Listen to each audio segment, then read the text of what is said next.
Hello, friends. It's Sunday morning.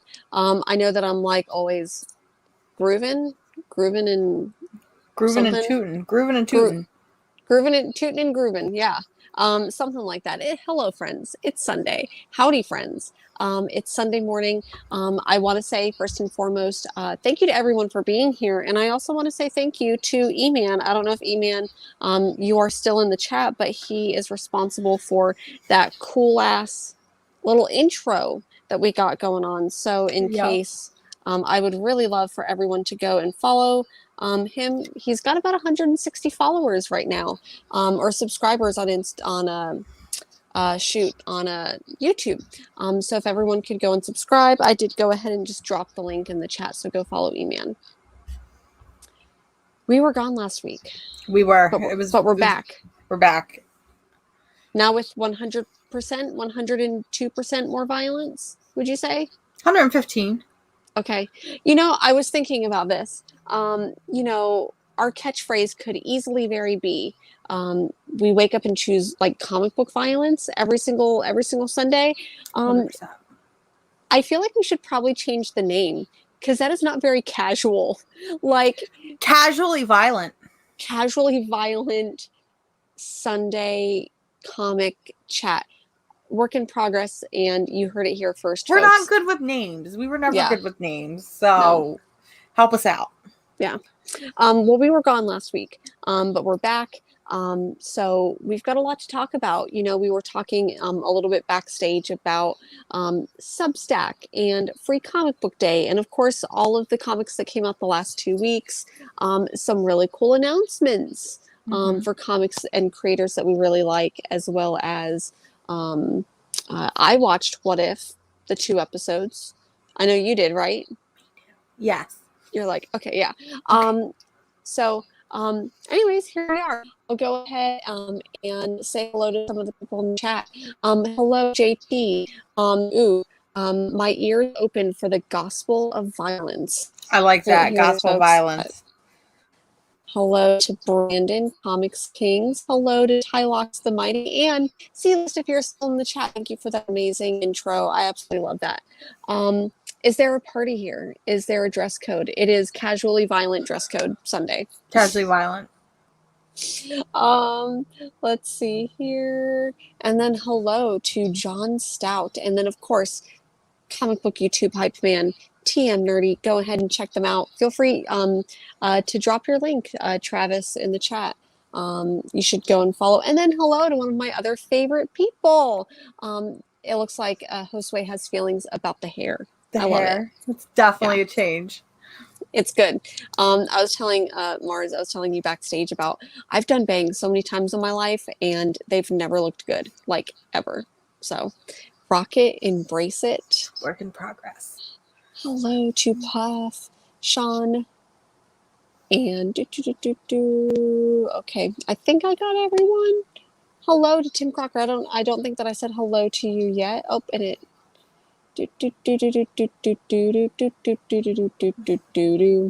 Casual Sunday.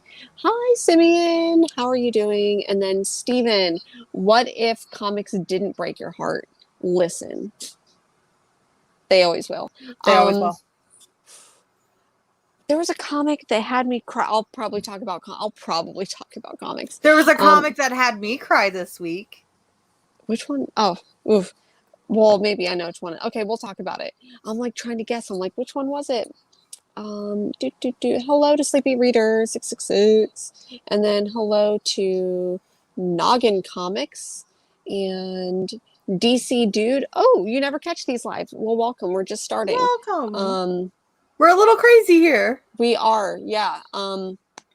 So, let's go ahead and get into it. What are some of the hot topics? Let's start off maybe a little bit less violent. What If? Did you watched What If? You watched the 2 episodes? I did. What are your thoughts? I also want to know everyone's thoughts in the chat.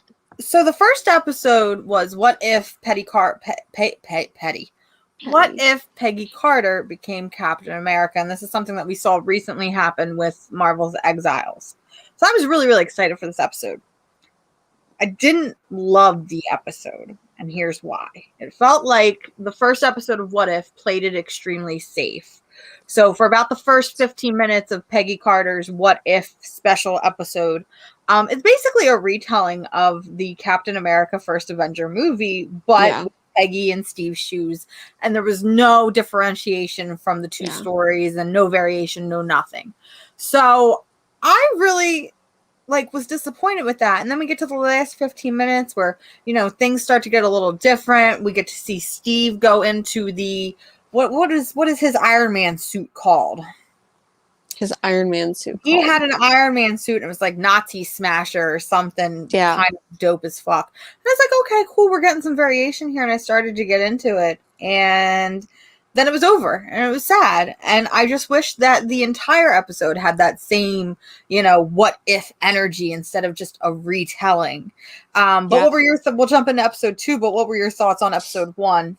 Same, different, violent? I didn't finish it. Listen, oh no. I know. I fell asleep, which happens a lot. I usually watch things when I get off work and then I was like, so I fell asleep. Didn't end up finishing it. I didn't really love it. And I think it's for that same reason where it was like, it could have been the same exact movie, but just with Peggy Carter. And I feel like that's some of the criticism, especially for these characters that are traditionally male. And then they're like, they made this character a female, because they're all Ferengis. That's all I hear is just Ferengis. They're females. So I didn't like that the writers, for whatever reason, did choose to play it safe, because we know it's going to be What If. Like, we're ready to have our minds work. We know how crazy What If can get. Yeah, and I already personally made peace with that. These are going to be all original stories. They're not going to be like remakings of the What If comic books, which I absolutely love. And I know TM Nerdy, if Travis is still here, he's a really big fan of the What If comics as well. And so I feel like, I don't know, I really wanted more of the classic What If stories, but I think because they're only going to use Marvel Cinematic characters that we've seen so far, they're not going to go into like the X-Men realm, which those ones are of course my favorites of the What If series. I know they're not going to go into that. Yeah. I will say, Miss Peggy Carter, if you are out there, I need you to bench press the fuck out of me. That's all I'm going to say. Please. You know that? Have you seen that meme where maybe you sent it to me, but it's like a really like big woman, thick girl, and she's like lifting up the tiny little girl against the wall. I've sent you that several times with several variations. Yes. So 100%. Oh, and the caption was like, you owe her a dance, because it's Peggy Carter like putting Steve up against the wall, and it's like you owe her a dance. So that's how I felt. I thought it was fun. I'd really love to see a whole movie of Peggy Carter. That being said, I know there's a show and I haven't watched it, so don't hate me. So episode 2, did you watch? Episode 2, I did, and I loved it. Like, I'm glad that they didn't make the second, Star-Lord T'Challa episode the first one, because then I think if I had watched the second one, I'd be like, or the first one, I'd be like, what the fuck is this? So it's actually really good. I really, really enjoyed it. And Thanos as like not an incel. Papa Thanos. Papa Thanos. Daddy Thanos. Daddy Thanos. I will take Daddy Thanos all day, every day. However, I have one gripe with that episode. And it is, who the fuck designed Nebula? Listen, I just want to talk. Who thought it was okay to put that? It or not? No, who the fuck thought it was okay to put that ugly ass blonde wig on Nebula? Listen, if you're a fan of the comics, which I am kind of, but not really, because I don't read old Marvel, but you know that Nebula, before she became cybernetic and a robot and a cute bald chick, had long black hair. I don't mind that she had hair. I care that she was blonde and looked like an idiot. So like, she would have black hair. She would 100% have black hair. The character designer at Marvel, I just want to talk because it looked ridiculous.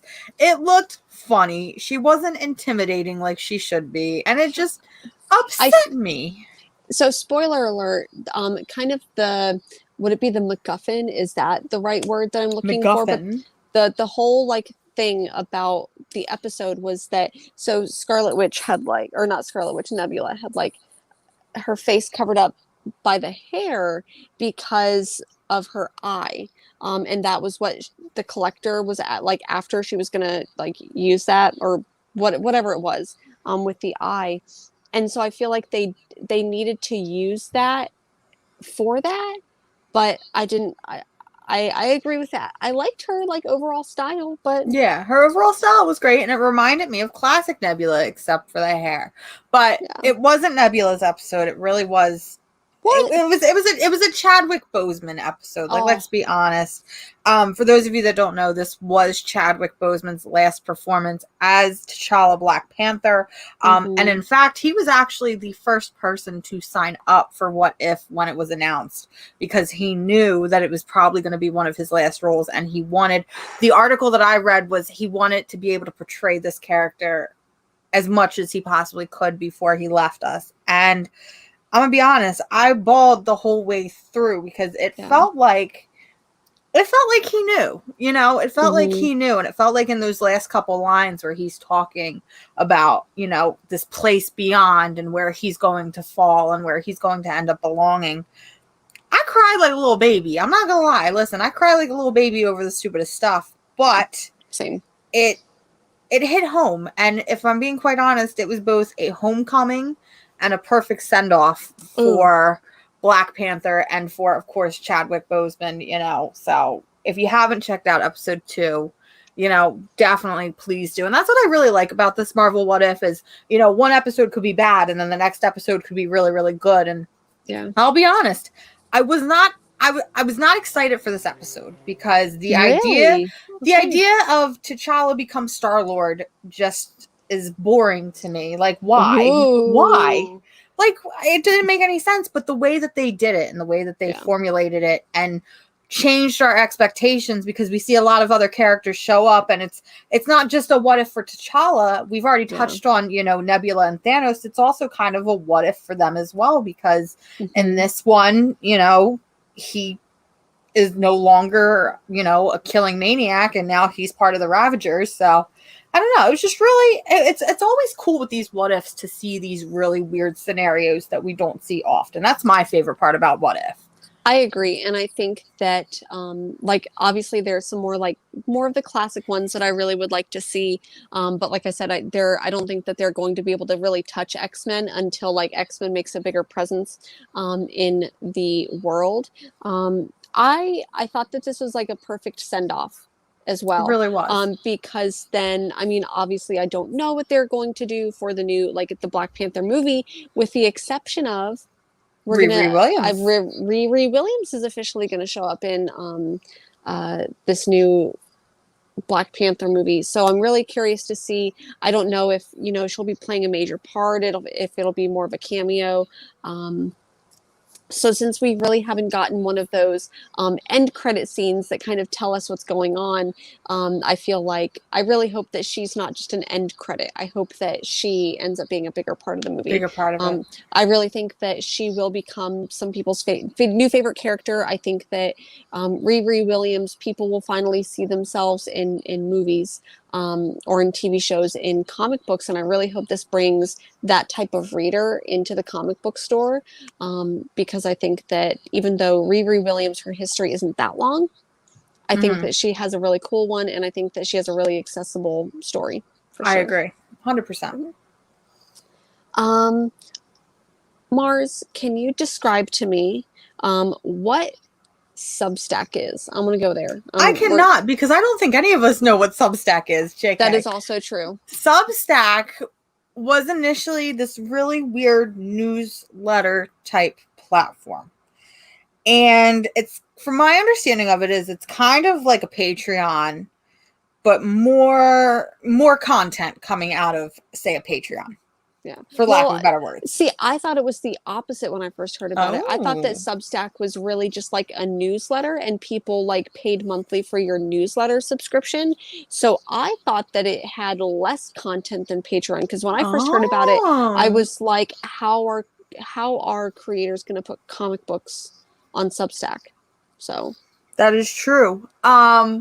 But Substack has a very long and evil history. Evil, is that the right word? I'm just going to put it blankly. It's a fucking transphobic platform. Transphobic, homophobic, white nationalist, like very racist. And I know this, it's like nuanced and it's stupid, but it's not necessarily that the like people who like created Substack, like that they are the transphobic, homophobic, like racist it's just that jerks. It's an unmonitored platform. It's an unmonitored platform. So when people were like, I can't be on Twitter and say racist shit, which there's racist shit on Twitter anyways, but I feel like there was kind of like I can go to Substack. They're not going to really monitor, and they're going to let me say whatever I want and have a monetized platform for it. So they've allowed and they've perpetuated it in some sense. So lots of comic creators are going over there because they're going for the money. Like, I'm gonna say what it is, and I mean I appreciate the hustle, because as we've talked about on this channel before, creators don't get enough profit from the work that they create. So you kind of do have to chase that money wherever you can, but this feels wrong. So last week it really did start. James Tynion.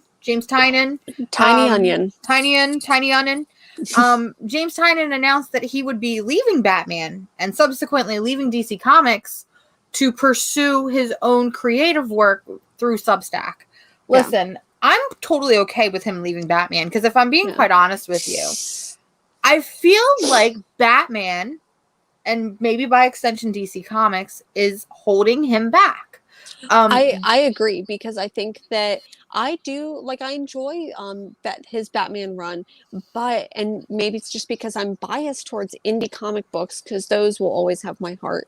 I feel like James Tiny Onion is just his creator. He's books killing are so it much better with creator and stuff. I don't know whether that's like an editorial thing or if it's just, but like, don't get me wrong, Nice House on the Lake is fantastic. I don't know why it's a DC book, but all of his other books, Something is Killing the Children. Oh my goodness, I can't even think of them. Department of Truth. I love Department of Truth. When you think about it, he has had the 3 biggest indie comic books within the past 2 years, being Nice House on the Lake, Something is Killing the Children, and Department of Truth.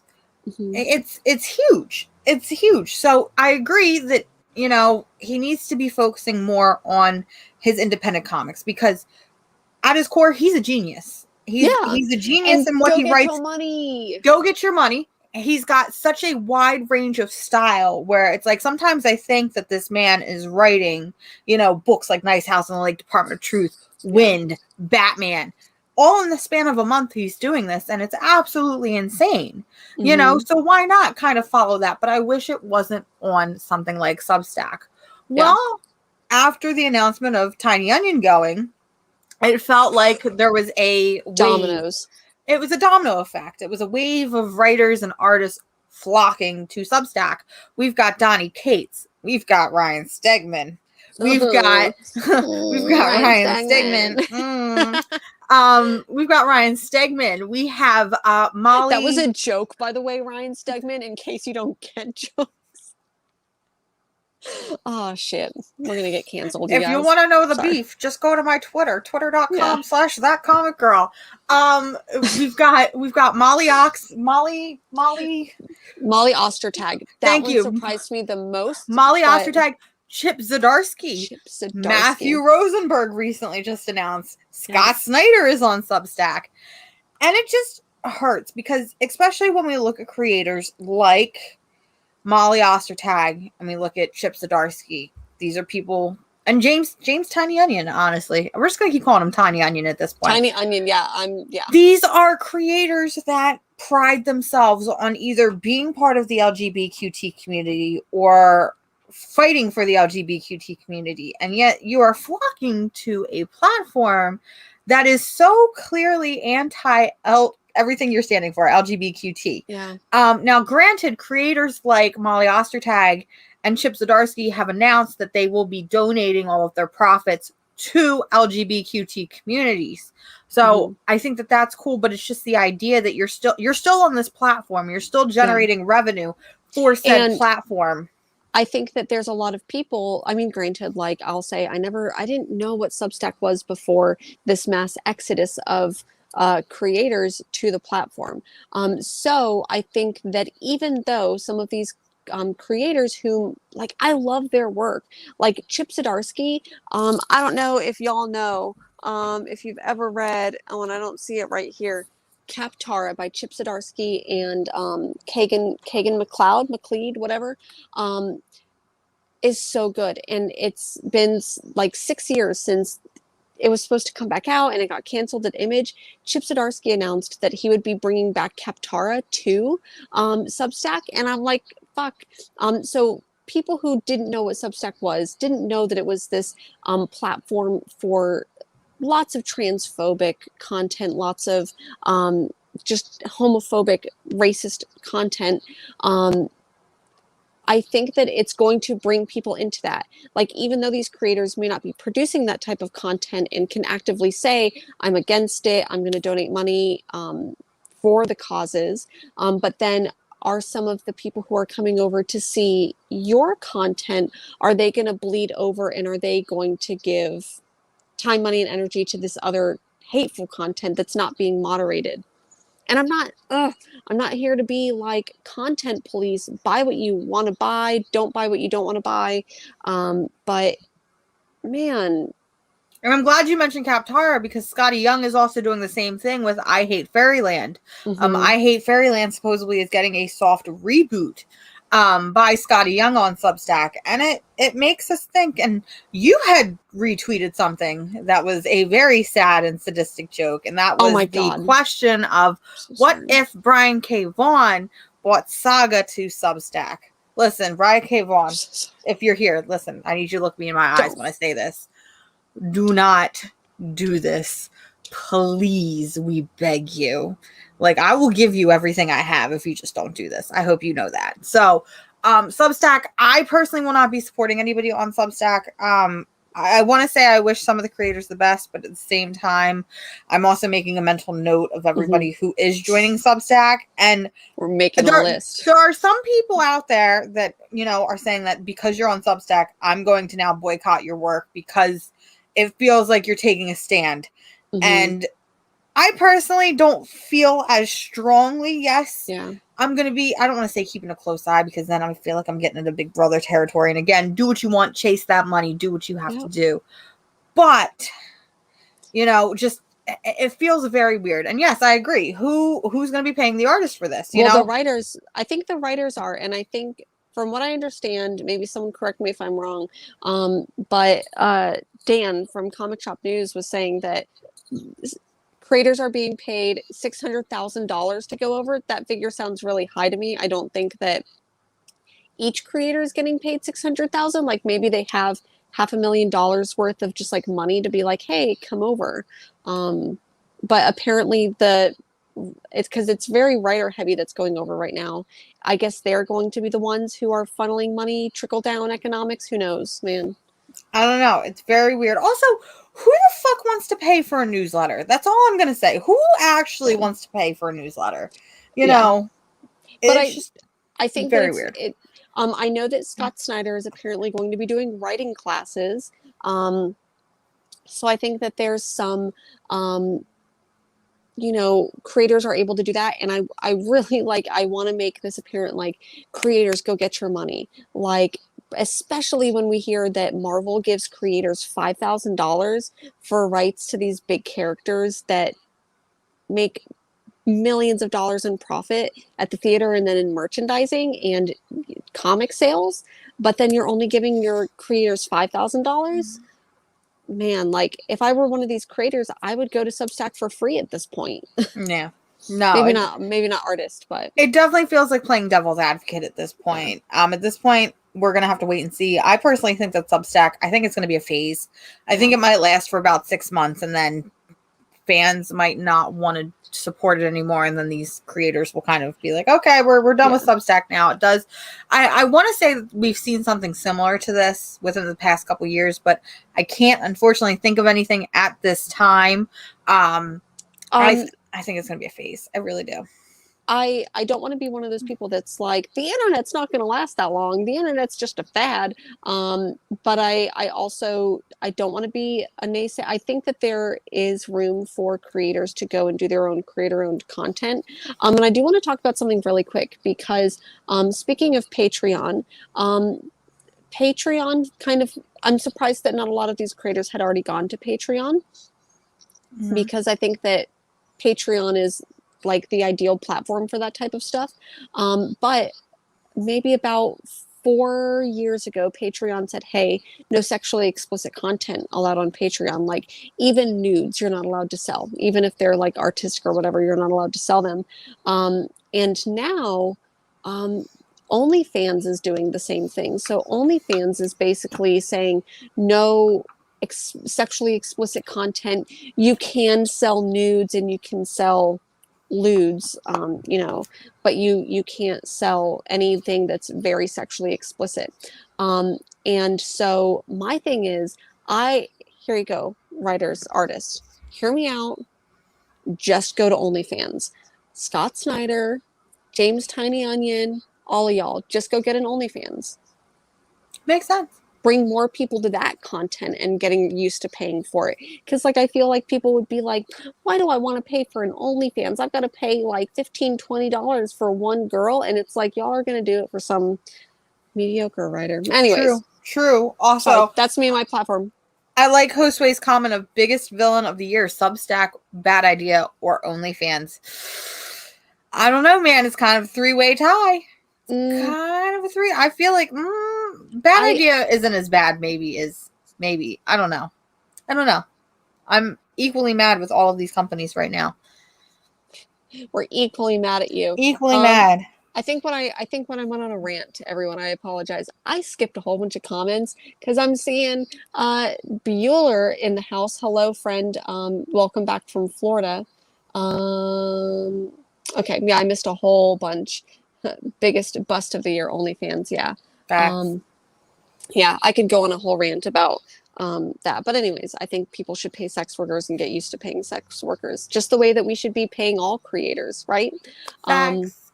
So, what other news? I feel like there is another one. And remember, we were backstage and we were discussing stuff, and there was an idea that we were talking about, and we couldn't remember what it was, and it finally clicked on for me. The little light bulb went off. Recently, DC Comics announced that it would be partnering up with Webtoons to create digital first content. And you're laughing right now, but I absolutely love the idea that DC Comics is teaming up with Webtoons. I'm laughing because of Ryan Stegman. Ah, that's why I'm laughing about Webtoons. Well, for those of you that don't know, Webtoons is a really great digital mobile platform or app where it started really, really big over in Japan. Webtoons is huge over in these cultures where creators put digital content and comics up, and they can be weekly, they can be monthly, they can be bi-weekly.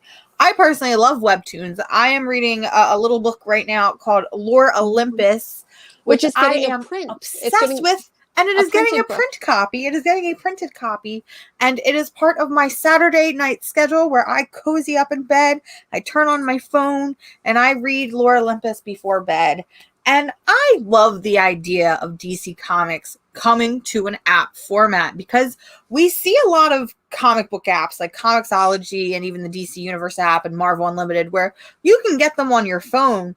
But these aren't comics that were optimized for a phone. They aren't easy to scroll through. It's a lot of zooming in and zooming out. Whereas comics built for Webtoon are mobilely optimized. And I just really love the idea of getting more original content, which is more than likely going to be very diverse, very inclusive. It kind of reminds me of a lot of these DC young adult original graphic novels that we've been seeing recently with Raven and Beast Boy and Poison Ivy. It really reminds me a lot of these books.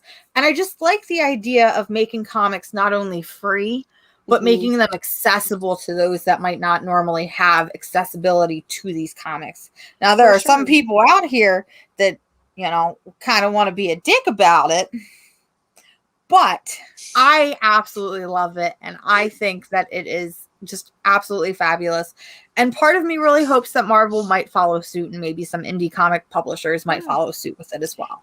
Now, what I've heard about Substack is that they, and even with the way that the contract goes, like with places like Image and I guess even Boom to some extent, what you need to do as a creator is that you need to like put the money up front to pay for everything to be printed. I don't know what that costs. I don't know any of that. I'm just a simple comic book meme farmer.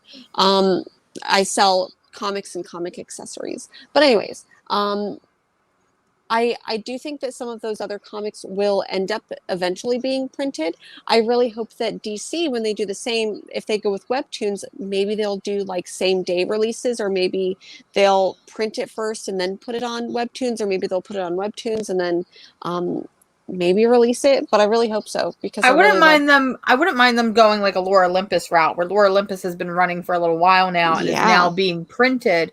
And I'm excited to see how that is kind of adjusted and optimized for a book. Because as I said, these comics really are built with that scroll feature in mind. Yep. So it's going to be really neat to see how that goes about. And I just, like I said, anytime that we can get comics into the hands of everybody, literally everybody has a phone, or at least a tablet or an iPad. You have some access to the internet, you know, so comics on the go, yes, please. And I think too, there is a little bit of mysticism. There is. Actually, I don't know where Jen was going with this. Jen has abandoned me. Please help. I am scared. What should I talk about while Jen comes back? Oh, there she is. She's already back. Yeah, sorry, folks. What I was kind of getting at, I deeply apologize if I interrupted your thought. But anyways, I think that when it comes to going to a comic book shop, there's a little bit of mysticism, or sometimes it can be overwhelming for people who are just like, I just want to go in and get one book, or if they don't even know what book that they want or where to find it. And because some comic shops are helpful, Books with Pictures is an amazing shop. Shout out to them. I did an interview with Katie, the owner, about Free Comic Book Day. So find that on my channel. I wish I had it in the description. Anyways, they're really great. But there's other shops that aren't, who will just see someone walk in and be like, so, and they decide who, and who, like, that person doesn't look like a comic book person. That person doesn't look like they read comics, and they don't know what they're doing here. And this person's just picking up books for their boyfriend. Exactly. So I think that for there for me, yeah. When, you know, someone who's young and maybe getting into it, they don't have to go into the gatekeeping shop. They can just go to their phone. They can explore hopefully hundreds of thousands of stories, that they can just find one that they like. They don't have to rely on other people. I mean, to some extent, but to your point, comics are for everyone, and let's try to get them into more hands. 100%. What else? We did Free Comic Book Day last week. We did do Free Comic Book Day last week. You volunteered for Free Comic Book Day last week at Books with Pictures. How was that? I did. It was incredible, and I'm trying to get my stack right here, free comic books. So I went and got to hang out with a couple of friends. I see Josue in the chat. I hung out with Josue for a good portion of the day, kind of running around and getting people things, but then like getting people their books, and it was just really fun to hang out with Josue. And then I don't know if Scott's in the chat, but Scott was also there, and getting to hang out with him. I got to meet Steve Lieber, who did the art for Who Killed Jimmy Olsen, and what else? Old Guard. Robin. Oh yeah. And also Paul Tobin was there, who did Bunny Mask. And does Bunny Mask and also Heist: How to Steal a Planet from Book Comics. Yeah. So he was there, and then Robin Robinson, and I don't have their book in front of me, but they did a book called You Can't Escape from the Enchanted Forest, which the artwork is just really, really cute. So anyways, the day of, I volunteered for maybe about 4 hours. It kicked my ass. It was a really hot day. I was just like, I need to go home. My partner, who also volunteered, was like, don't you want to like get something to eat? Like one of your favorite restaurants is right up here. And I'm like, I need to go home and put my feet up. It was sad. But anyways, I got some free comic books. That's oh, my free comic book day stack looks significantly smaller, but that's okay. Well, when I went, I was so tired, and I was going to grab a bag of books, and I grabbed 3 of them. And lucky enough, the shop did have a lot of other books, and I've read 1, so I need to. Only 1. I think that this year for Free Comic Book Day was massive. It was huge. We had books. Stray Dogs ended up getting its own story, which was a reprint of issue 1, but it also included like a 5-page mini story that kind of details before the story started. So this was definitely the big book. It felt like shops immediately sold out of that one. We got Enter the House of Slaughter, which I'm assuming is also a prelude to House of Slaughter, which should be coming out in the next couple months. Yeah. I tried to read this one, got a little confused because I am very behind on Something is Killing the Children. So yeah. You definitely need to be caught up, I think, to understand this. We Live had its own story, which was really, really cute and really, really interesting. It was just a story of 4 kids basically trying to get a bracelet and kind of set itself before the story actually started off. And then, of course, it's not Free Comic Book Day if I'm not picking up the King Shark special. So, of course, it's just was little razzle dazzle for me. That was one of the books that, because the way that my comic shop did it is that they wanted to make sure to like kind of minimize the risk for COVID. So they had the free comic books outside, and they were pre-packed. So 3 of them came in a bag. So Katie kind of curated all of these books and did an absolute fantastic job. And I wish, because I grabbed a couple of extra bags the next week or this last week, and she did such a good job curating them. So the books I ended up getting was Beast and Raven, and I'll put you right there. Tales of a Grown-Up Nothing, which was the one book that I actually have read, and it was really good. It's done by Silver Sprocket, and it's a little bit filthy, but I love it. And then there's, I did read another one. So there's Black and Cal Exit, kind of a mashup there. I did read this one because it's less of a comic book and more of like a scrapbook of how fascists come into power, and basically the ways that people allowed it, the people have fought it. So this was really good. I liked that, even though it's about not fun things. I did get Batman, of course. Oh, and I got another one of those because I did get King Shark. Yay! Enter the House of Slaughter. Haven't read it yet though, so sorry about that. There was this one, and it's it confused me at first. So it's called Really Shy Rent a Girlfriend. And so when I hear Rent a Girlfriend, I think of something completely different. But apparently this is very wholesome, and it's really just her being kind of shy.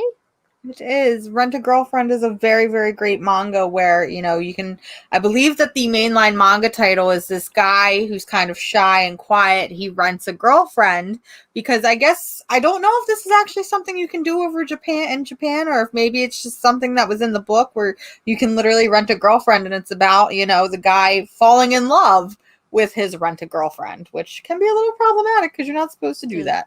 You don't fall in love. You don't kiss on the lips, You don't. You don't kiss on the lips.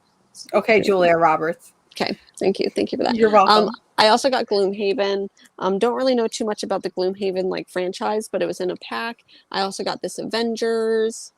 I did get this one too, and it's called Dungeon is Back. And it looked really, really cute. So, I like some of that wholesome stuff. There was stuff. so much this year. It's ridiculous. Amen. One I really liked. And I did get Stray Dogs here. Haven't read it yet, though. I'm so sorry.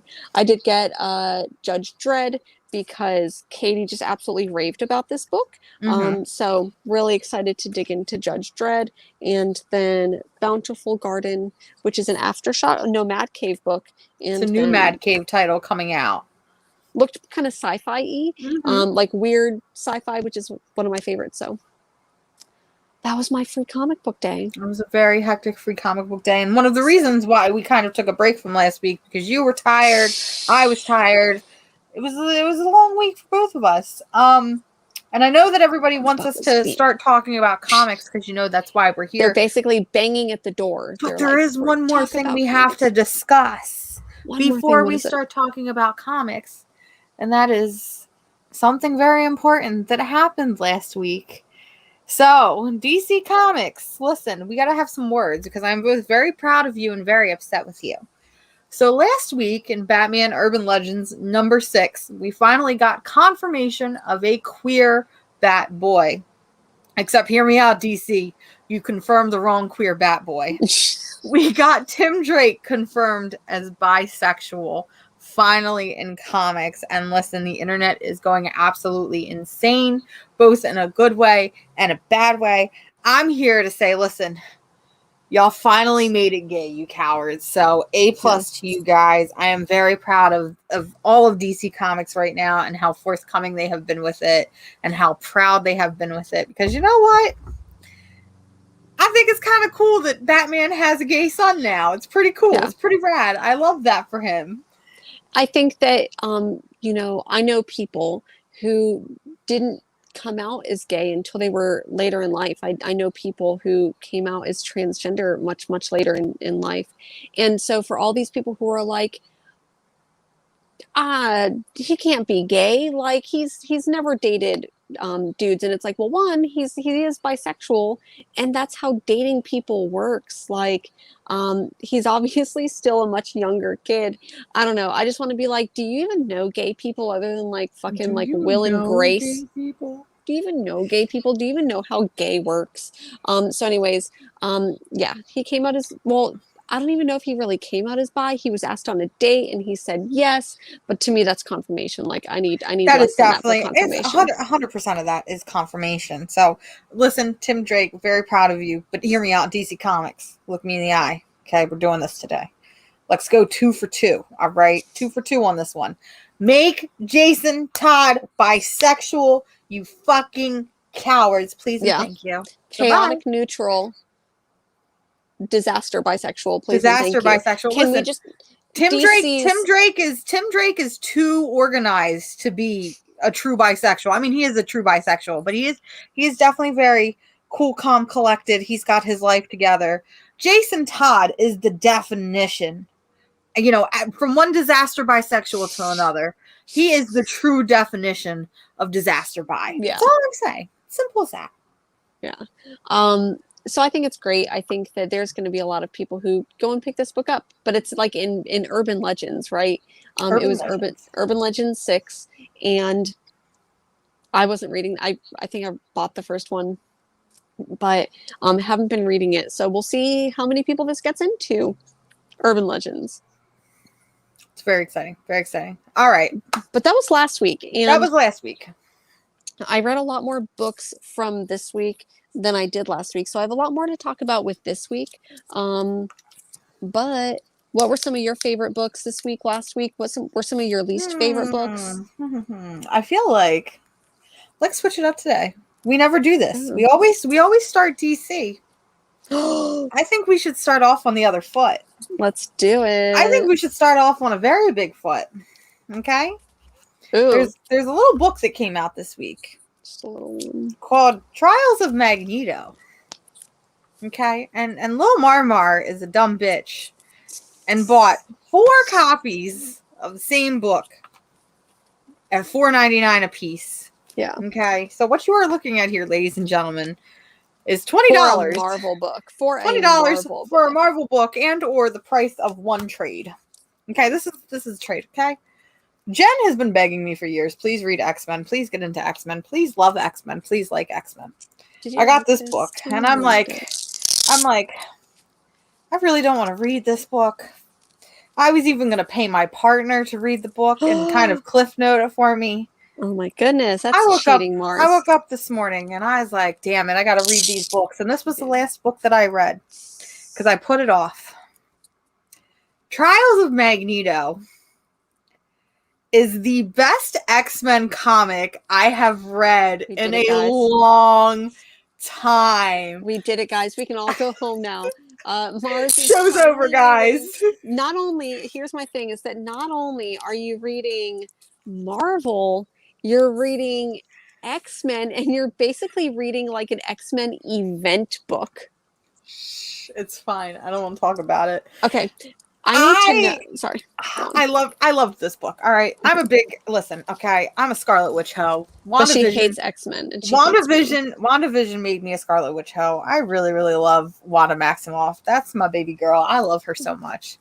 I went into this book wanting to hate it, wanting to be really confused and not knowing what's going on because I am not reading any of the other X stuff. But I feel like this book, as somebody who's not reading the X-Men books right now, this book does a really great job with kind of telling you in the beginning, hey, this is exactly what happened. This is exactly what is going on right now. And I feel like with a lot of this Dawn of X stuff right now, it's very wordy. It's very, very confusing. There's a lot of stuff going on. There's a lot of pages. Did you read Hoxpox? No.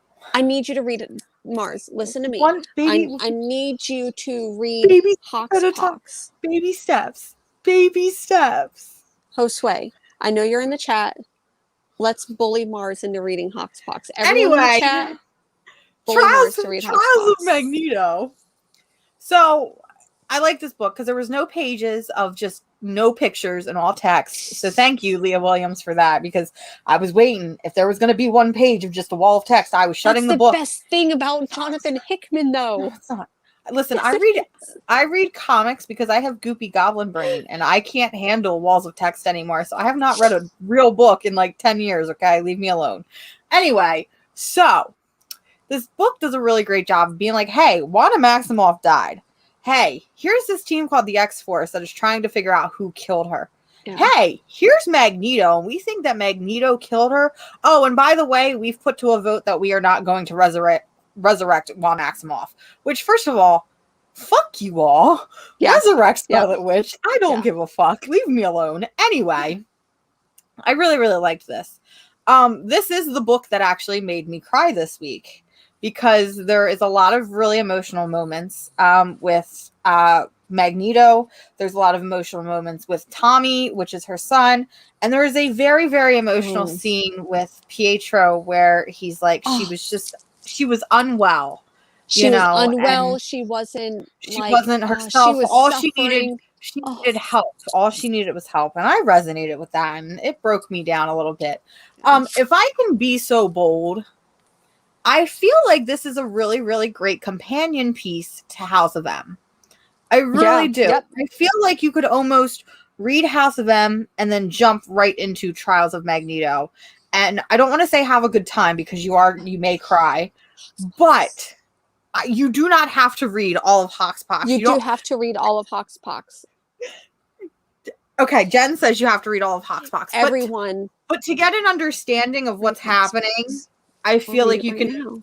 She's going to read it right now. But I feel like you can jump into this and kind of have fun with it and know what's going on. And that was the one thing I was really worried about is I was worried that I was going to be extremely confused and that I had just gone and bought $20 worth of covers and that's it.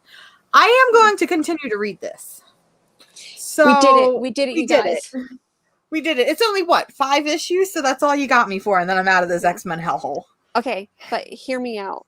I don't know if it'll be after Trial of Magneto. Maybe it will. But then Hickman is going to be doing Inferno. I know you don't like Hickman. I get it. But Hickman will also be doing Inferno. And I swear to God, Mars.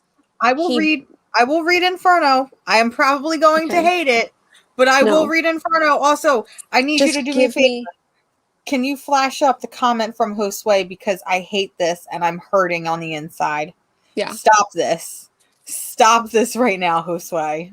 But I agree with you. I think that you could easily, if you've read House of M, you could easily get into Trial of Magneto because I feel like it could literally just right after that, stepping like right after that.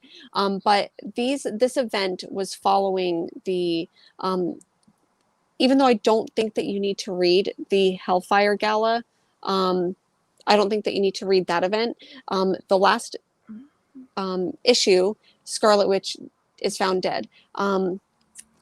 Magneto is apparently the person, you know, they think who did it. Prime suspect. I will tell you right now who I think it is, and Mars, I think it's going to break you.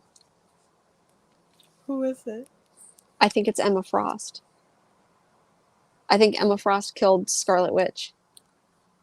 I mean, it checks out. It checks because out like her. it's all about like because they keep saying, well, it was Magneto, like they saw a white cape, whatever, and but he was wearing black. Yeah, he is. Yes, so he is in this, but I because Emma Frost basically put on Hellfire Gala. Emma Frost is so damn extra. I really think that she killed Scarlet Witch, but I think that maybe it'll be like, oh, just kidding. It was all for good, and it was just a joke. Haha, guys. What if it was? What if it was? Hear me out. Let me entertain this idea. What if it was Mystique? Mystique. I wouldn't be surprised. What if it was Mystique? Because one of the things that shocked me, and maybe this is my dumb baby, not X-Men brain, where the only X-Men experience I really have is like the movies and some of the show. Yeah, that's okay. I always thought that Magneto and Mystique were very, very close. But in this book, there's kind of some dialogue where she's very, very snippy, and she's like, fuck you, Magneto. And I'm like, well, the reason why suspicious. Well, the reason why is because, and this is why you need to be reading X-Men. So in she wants her wife Destiny to be resurrected, but they're not resurrecting Destiny. And why not? Yeah. So I forget what book it was. So here's the thing. This is where you need to read Hoxpox. So in Hoxpox, they like, you know, they do all the Krakoa stuff, whatever. But in one of the latter books, that was maybe just like a month or so ago, they send Mystique off to do something, and they're like, if you fail, like if you do this for us and you succeed, like we'll resurrect Destiny. And Mystique kind of fails, and so they're like, we're not going to resurrect Destiny. So she's really mad at them because she just wants her wife back, and she deserves her wife. And I think that'll be the events for Inferno. Will be, I really hope it's just Mystique and Destiny burning the world. That's what I thought. That's what I was getting from solicitations, is that it's Mystique kind of just fucking up the place until she gets what she wants, and to which I say, good for you. You know, good for her. You know, do what you got to do. But I really like this. I know that there's a lot of people right now that are like me and are jumping on the Scarlet Witch bandwagon, as I like to say, especially right after Vision and Scarlet Witch. You know, so I kind of fell down a little hellhole, and, you know, was reading House of M, was reading Children's Crusade. Like I said, I think that this is a great pickup. If you too would like to read more Scarlet Witch content, while there's not a ton of Scarlet Witch, obviously, it definitely kind of, I did not hate this. It might have been one of my favorite things that I read this week. Yeah. I'm very excited. I'm really just excited to hear you say that you're going to read X-Men. You're going to read an X-Men book. And do you know how hard it was not to text you this morning and be like, I read Trials of Magneto and I loved it, because I just wanted to surprise you. You did text me this morning and you're like, I read all my books. So I didn't even think that this was going to be on the list. And if you hadn't read it, I was going to be like, Mars, like Scarlet Witch is in it, and there's this really beautiful moment at the end. So I'm really glad that you did read it. So thank you. I did read it. Thank you. Okay.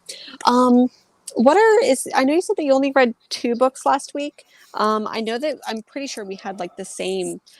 Unless, do you want to keep going with Marvel, or do you want to jump straight into... I only have one other Marvel book, and the 2 books from last week that I had were indie books. So we can kind of do what we normally do, where we kind of break it maybe by publisher, at least Marvel, DC, and indie. Do it. The only other book I had this week was Moon Knight #2, which this cover's absolutely gorgeous. Yes, that peach Momoka. I am still a hoe for Mark Spector Moon Knight. Listen, I am ready to hoe it up. I both loved and hated this issue. I feel like this issue was definitely a lot weaker than the first issue. Issue 2 definitely also feels very standalone-ish. It almost felt like it was its own story within a story, and it wasn't up until the end, when we kind of start to explore the psyche of Moon Knight, that it started to get really interesting for me, and then unfortunately it ended. But I still love Moon Knight. Moon Knight is still a babe. I still think that this story is one of the best Moon Knight stories we've ever gotten. I think issue 1 was just so great that Yeah. it threw my expectations through the roof. And then when it was kind of just a good book, because it was not bad, but when it was just good rather than being, 5,000,000% great, it kind of blew my expectations. But I still love this book. I still love Mark Spector. Would still do dirty things for that man, but it's fine. It's fine. Yeah, 10 out of 10 would smash. Would smash. So in this book, it's kind of after the events of the first one, I guess. I feel like there were some really powerful scenes, like the one where he's just like total daddy and he's like in the chair or like however he's sitting, it's just total like, zaddy energy. Is that what it would be? Yes. Yes. So there's these really cool moments there, and I feel like we didn't get those like cool moments there, with the exception of so he's going to this apartment complex, and there's old people that are basically zombies. Like these old people are like sucking blood Like from zombie people. vampires. Zombie vampires. And so he goes, and there's like a horde of these old people. But then there's this moment where he's going after one of them, or he's attacking, and he's really doing the Moon Knight thing where he like gets into their head, and all of a sudden, like the Moon Knight character, like you see on the page, like he just gets this bigger, and then like overwhelming aura. And like it's the first time in a comic book that I've really, not maybe the first time, but in a while, where it's like this is a really, really powerful moment. And just that moment where he's like talking about being Moon Knight and talking about his dissociative identity disorder. And then we see, I didn't want to spoil it, but when we see the point where, he's kind of wrapping up our bad guy and finishing him off, we see the 3 Egyptian jars that have the names of all of his identities on them. And I love that. I want to see more. I always say that I want to see more played up with his mental illness in comics. Yeah. I feel like seeing mental illness in comics isn't something that we get to see often. And when we do get to see it, it's always in a negative light. So I feel like a character like Moon Knight is someone where we can kind of explore that aspect a little bit more, and in a positive and constructive way. Yeah, that doesn't feel like it's doing it to the character. If that makes sense. That makes very sense. Okay. Makes a lot of sense. So, other than Moon Knight, that was the only other Marvel book that you got. What else did you get?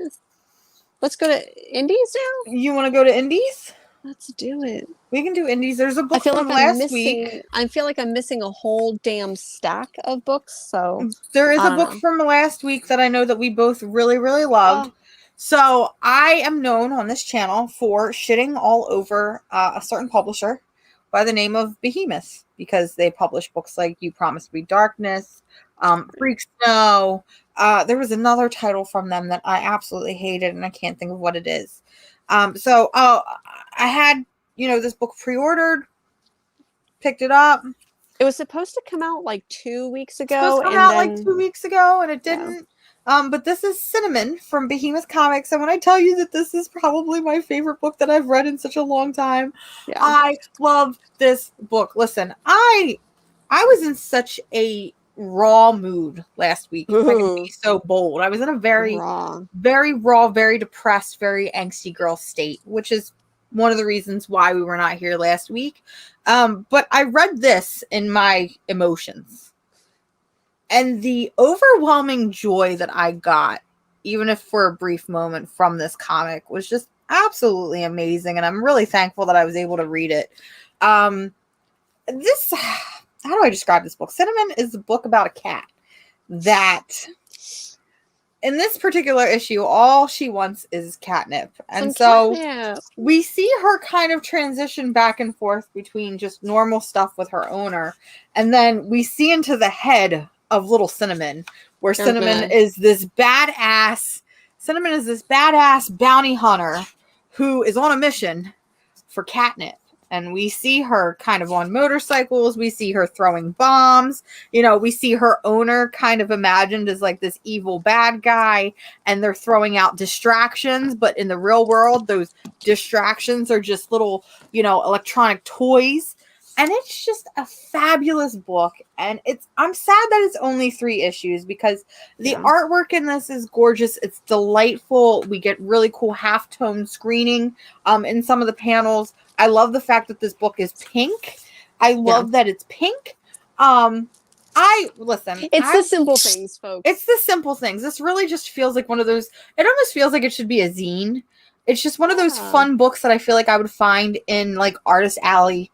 It's definitely the best thing Behemoth, I think, has ever published. I want 100 more issues of this. I'm really sad that it is only 3 issues.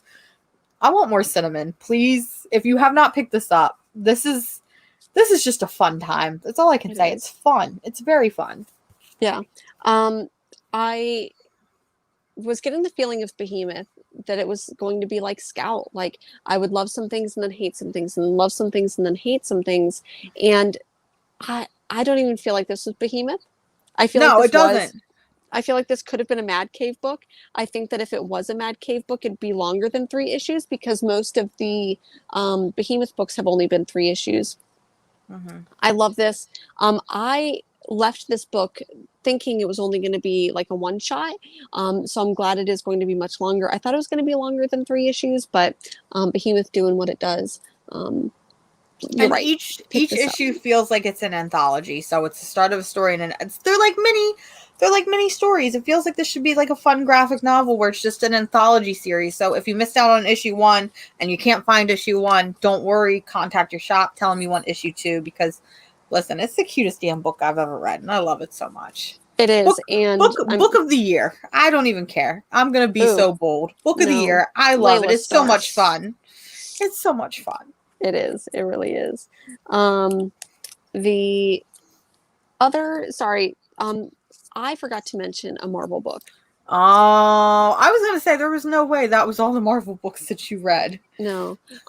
So Kang the Conqueror came out, and I have a lot of feelings about this book.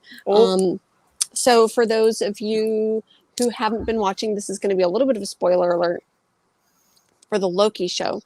So at the end of the Loki show, we end up getting He Who Remains, which is going to be Kang. And so this book came out. I don't know if Marvel was planning it. I don't know. But this Kang is a little bit different than the Kang that we get in the Loki show. And I was a little bit upset about that. But, not everyone can be Jonathan Majors. They make the Kang in this book a little white kid, which when you can have Jonathan Majors. But anyways, so in this book, we get to see Kang before he's Kang. He's a younger kid, and he's realizing, even because he lives kind of in like a futuristic reality, but basically he's like, I want to do all these things, but time is my cage. And so he wants to defy time. Anyways, Kang from either another universe, another older version of Kang, ends up going and getting baby boy Kang and taking him through all these times and his failures and basically his infinite lifetime. And he, of course, goes to this woman that he loved, and the woman that he loved ended up dying. Surprise. So anyways, this book ends up being this really, really poetic, like, kind of a mind fuck of like, who are you? Because at the end he's like, time isn't my cage, Kang is my cage, and it's really good. So anyways, I got 3 covers. I did not expect that. I got Scotty Young cover, and of course I got this beautiful Peach Momoko cover. So I really enjoyed this Kang, even if it wasn't Jonathan Majors.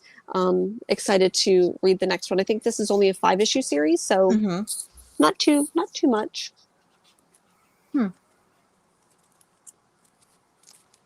I feel like I did get more Marvel, but I didn't. Yeah, I can't believe that that's the only Marvel that you got. That is insanity. I got more, folks, but I just didn't read it. I just didn't read them. I got the Star Wars books. I got Defenders. Didn't read Defenders yet. So. An indie book from last week. I don't know if you picked this one. This is The Unbelievable Unteens. I did. I haven't read it yet. From the World of Black Hammer. This one, it wasn't awful, but it wasn't great. This is definitely one of those books that I personally would rather trade read. So the premise of this is we have a comic book creator And I thought that seeing the comic book creator kind of at a convention and meeting with fans who are cosplaying her characters, I thought that was all very, very nice and very sweet. And also hit the nose on the head a little bit. And, we see the struggling artist as she's trying to make rent and she's skipping meals so that way she can finish deadlines. And I'm like, wow, okay, this is definitely personal from Jeff Lemire.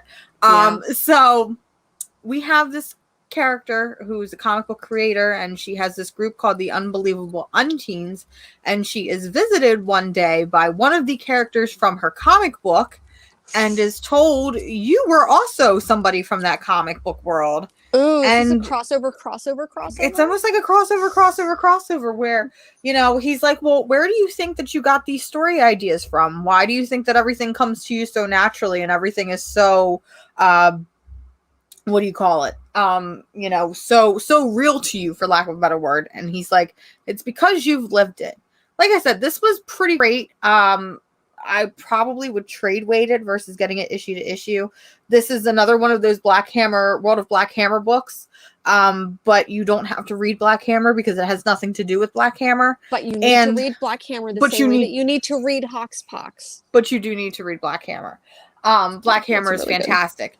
And really I kind of I feel very weird about these Black Hammer spinoff titles because Barbalian Red Planet, another book that we desperately loved this year, is another one of those Black Hammer spinoff titles. But I almost wonder if you would get more people interested and more people reading these books and taking a chance on these books if it did not say from the World of Black Hammer. Probably. Because I know for the longest time, I personally was like, oh, I'm not going to pick up these Black Hammer titles because either I haven't finished, because I don't think I have finished Black Hammer. I think I have the last trade that I need to read, believe it or not. Wow. Even though I've read the first trade like 40 times. I was always like, I feel like I need to catch up to Black Hammer, and I feel like I need to read all of the Black Hammer titles, almost like an MCU type thing where you have to see everything in a certain order. It's the Pokemon and it's not the effect. case. You gotta catch them all, man. It really is that case. So, I feel like going forward, because I feel like we're going to be seeing a lot more from the World of Black Hammer books in the future. If it's something that seems interesting, I say pick it up because there's a 99% chance it has nothing to do with the rest of the Black Hammer world. Yeah, and I do think that I also try to steer away from those books, and unfortunately, I've also done it with because I got burned this last year with Dark Horse doing what was the witch one? There was like a witch book, and it was supposedly maybe was it like Lady Baltimore? It was Lady Baltimore, and I'm just like, I don't know what the fuck is going on, and I think it's because it was set in this world, but it didn't do a very good job of explaining. However, I just think I have a lot of faith in Jeff Lemire as a writer, and I really love his partnership with Tyler Crook. I'm opening this up and looking at the artwork, and I know that I don't think that you finished Colonel Weird. Did you read that one? I never started it. I need to pick that one up because that was in my phase of, well, I have finished Black Hammer. I'm not going to pick up Colonel Weird because I might get confused, but that is one that I definitely need to hunt down and grab at some point. I think as a general rule, when it comes to these Black Hammer books, at least read the first trade. I would say the first trade. At least for Colonel Weird and Barbalian. Yeah. For the Unspeakable Unteens, you could read it all by yourself. Oh, okay. That's good to know. Unspeakable Unteens, Unbelievable Unteens. Unbelievable Unteens. Unbelievable Unteens. What else did you read this week? This week, I did read a lot of books. Let me think. I got King.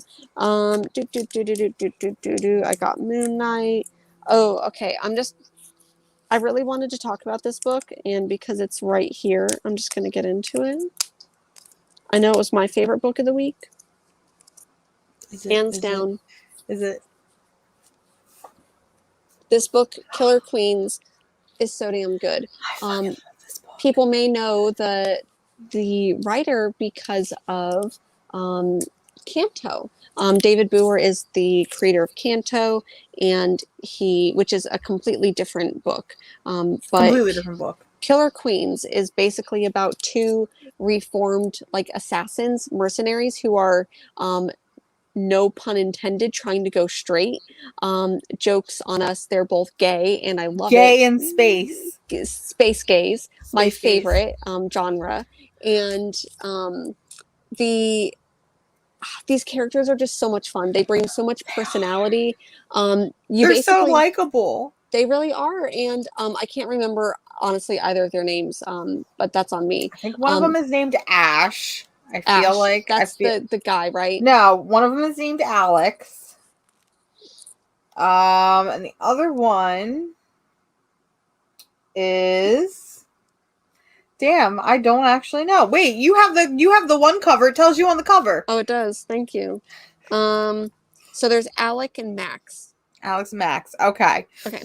So Alex, and that's the cover that has. So Alex here is the ship's captain, and she's just really funny and really blunt, I guess. Mm-hmm. But then Max, who is her, would that be like her first mate? Her first mate, I guess. He's a dumb himbo boy, and I love him. He's so dumb. Dumb space himbo energy. Himbo energy. He could basically be a younger version of Captain Kirk, just fucking his way through the galaxy, and like, nope, don't need to know your name, like, just bye.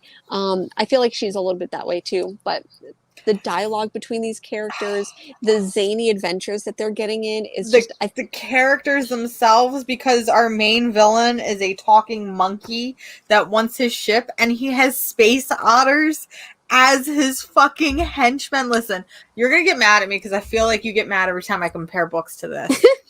It's not Saga. Don't even say it. It feels like the dialogue feels like a Saga. I kind of get that. The creature characters kind of feel like a Saga thing. Like the space otters kind of remind me of the moles from Saga.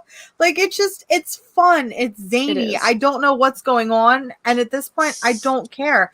This book could have zero plot.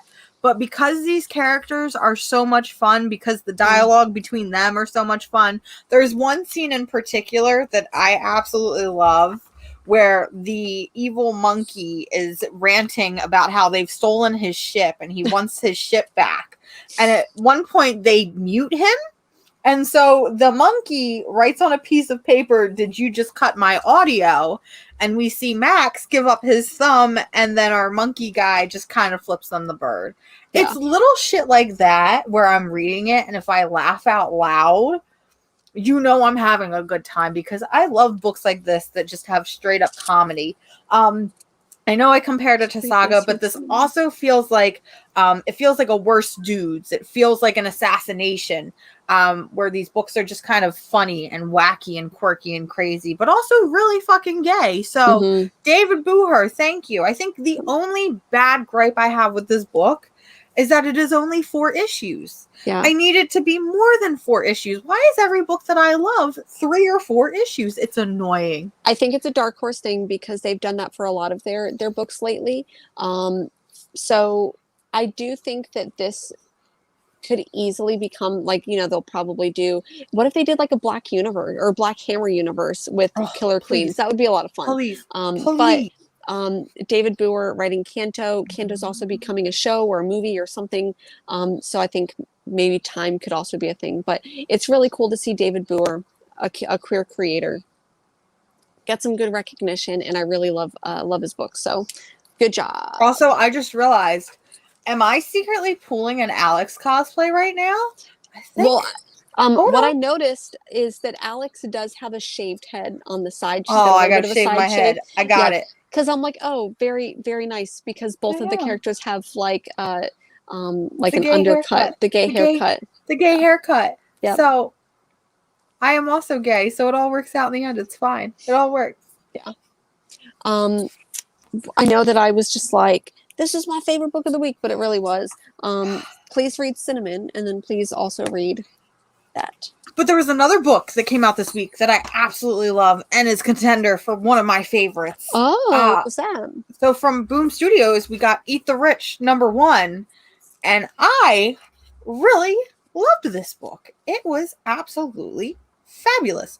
hear me out. If you watched Ready or Not and Ready or Not, enjoyed that's the Ready or movie. Not, Yep. please read this book, because this book is basically Ready or Not, but I don't want to say better because both are great, but it's a companion piece. It is definitely a companion piece. Yeah. We see a young girl who has a very, very rich boyfriend. She is meeting her rich boyfriend's rich parents for the first time, going to a very rich people party, and realizes that they are it's very dark. It gets very dark very fast. If you've seen Ready or Not, you kind of see where I'm going with this. Yeah. What I loved about this book is I basically already knew what was going on and what was happening. But it's that Alfred Hitchcock mindset where I know that the bomb is under the seat. I'm waiting for the bomb to go off. I feel like this book did a really, really great job as kind of setting that creepy tone where I knew something bad was going to happen. It was just a matter of when. The pacing was really great. The dialogue was really great. I was a little worried in the beginning because I could kind of see the same vibes of Basket Full of Heads in that first issue. And then it kind of carried itself forward. And luckily the dialogue between both, you know, the main character and her boyfriend, the main character and other people in the issue, and the main character and the parents works very well. My one complaint with this book is there is no way that this is like a 50-year-old woman, okay? And even in the But she's rich. She's rich. She's rich, but and not just like, you know, that much money cannot rich. make you that good. Come on, there's no way. Yeah, I agree. I liked this book. I didn't love it though. I thought that I like the premise. I thought that there were some kind of maybe not funny moments. I'm pouting. Maybe yes. I'm pouting at you right now. I know. I'm so sorry. I really liked it, but I knew. I think because I knew, excuse me, kind of what was going to happen. Like I knew where the premise was going to go. I needed it to go further than that. And I wish that it had done one of those like, I sometimes hate it, like the trope where it's like, hey, here's all the action. We're going to give it to you in the first 5 seconds of the movie. And then a narrator comes along and is like, hold up, we need to go 3 weeks back. Like, I wish it kind of had done that where we had seen the end of the first issue and then go, oh, wait, let me go back. I wish that it had done that because I still ended up in the same place. I knew that what was going to happen was there. I still really liked this. I liked the artwork. The colors, even though I liked the colors, I feel like they were a pinch flat. So I do wish that there was more maybe texture to the colors. But I really liked it.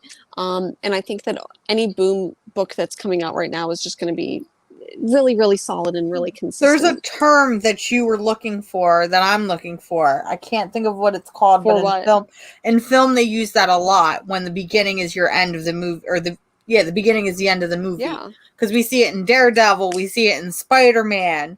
And it's bugging me because I can't think of the word right now, and I'm very upset. So it'll come back to me. But you know what I'm talking about. I know exactly what you're talking about, and I do agree with you that it would definitely make it stronger.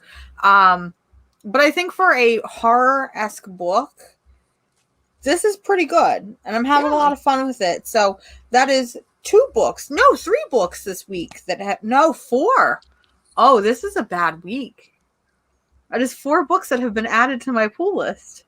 And that's a big deal. Oh, that is a big deal for me. I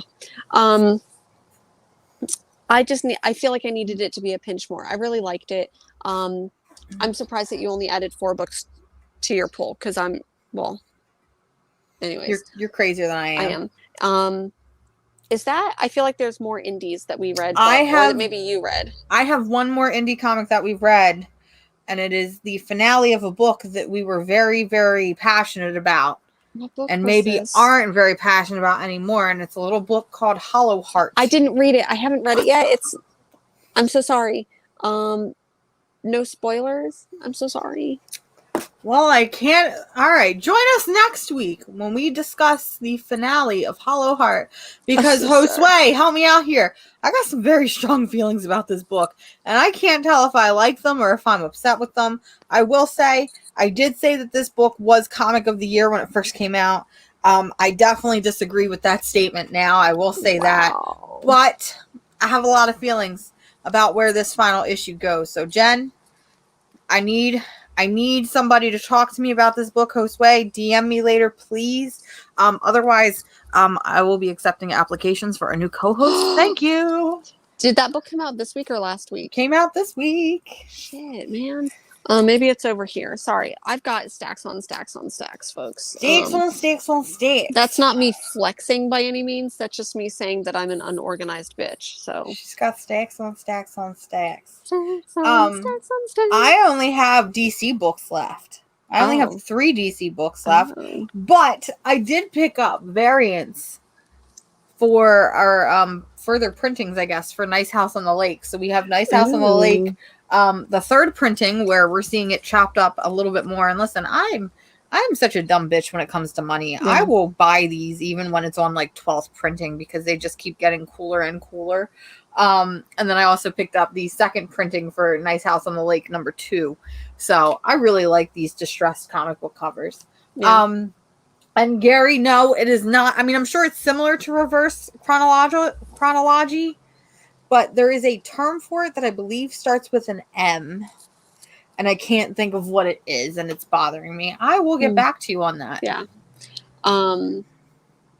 So do you have some DC books? I have some DC books. Okay, what are your DC books? Do we want to go with the good or the bad? I feel like the good is going to be Nightwing. Please tell me you liked Nightwing. That is the good. It's always the good. Thank you. It's always the good. Also, Twitter, y'all some whack ass hoes, and if you keep coming for Tom Taylor the way that I've been seeing you come for Tom Taylor over stupid shit like Oracle not being disabled anymore, listen, we need to have that conversation. Yeah. There's a difference between tagging a creator, you know, and calling them out on their bullshit, because I can't say anything because I did that this week. Maybe that person just needs to get a joke. There's also maybe that person needs to... This is us laughing at Ryan Stegman again. I feel like I'm gonna turn that tweet into a t-shirt. Please. Imagine getting a joke. Imagine getting a t-shirt. Imagine getting a t-shirt. I should send one to him. Perfect. Anyway, I feel like we need to explain to the chat because we keep referencing this joke, and I'm sure there are 3 people in this chat that understand the joke we're referencing. It's probably one. Right. It's probably Josue. It's probably Josue. Okay, story time here. Okay. So at the beginning of the show, we were talking about Substack. We were also talking about how DC Comics is joining Webtoon. Cool. Well, Ryan Stegman made what I personally felt, and some people agree, some people don't, apparently, because they don't understand a joke. I made a comment on Ryan Stegman's tweet because he made a tweet stating that he thought it was hilarious that DC Comics had to come up with a major announcement like joining Webtoon in order to compete with the idea that he is going to Substack.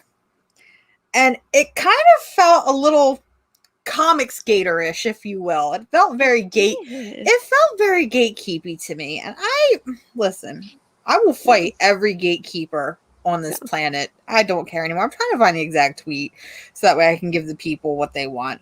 Okay, here it is. So the exact tweet is DC had to keep up with Webtoon. DC had to team up with Webtoon to try and keep up with Substack. LOL. Good luck. It just feels gatekeepy to me. It does. Don't like that. I mean, like, I get that they're gloating because they're going to Substack, and I mean, good for you. I mean, good for you. Like I said, go get your money, whatever it is. But it just, anyways, it. But then I retweeted Ryan Stegman and said, imagine that rather than being excited that a major comic company partners with a massive platform to get comics into the hands of more readers, you make a shitty comment like this. And I thought it was kind of funny. I thought I was making a joke. Well, what if he got the joke? But then he retweeted. But then he retweeted me, you know, the professional that Ryan Stegman is, saying, professional. Imagine getting a joke. Which then put a target on my back, and all of Ryan Stegman's cronies decided to come at me and tell me I wasn't a real comic book fan, and this and that, and everything under the sun. To which I don't give a fuck. Listen, I'm a woman. I'm a woman in comics. I am a queer woman in comics.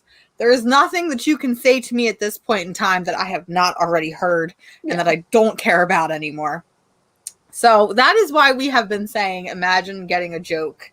Because apparently, you know, I being the funny person that I am, because I'm sorry, I think I am very funny. I think you're funny too. I love it. I guess I just can't take jokes, and I don't understand how a joke works. It really feels like whenever, not that I've personally ever experienced this before, but whenever a guy is like, "Hey, girl, like you want to, you know, send nudes or something like that," and then she's like, "Nah, I don't want to go on a date with you, dude. I don't want your dick pics, whatever." And he's like, "Whatever, you're ugly." It feels like that. Or like whenever someone's like, "Hey, I think you're hot," and they're like, "Nah, I don't really like you," and they're like, "That was a joke." Like that's just what it feels like. So I mean, I guess that's why Ryan Stegman stick to art maybe, and not comedy writing. Leave that to the professionals. And if I'm being honest with you, you're basically millennial version of Rob Liefeld, so your comment to me means nothing. So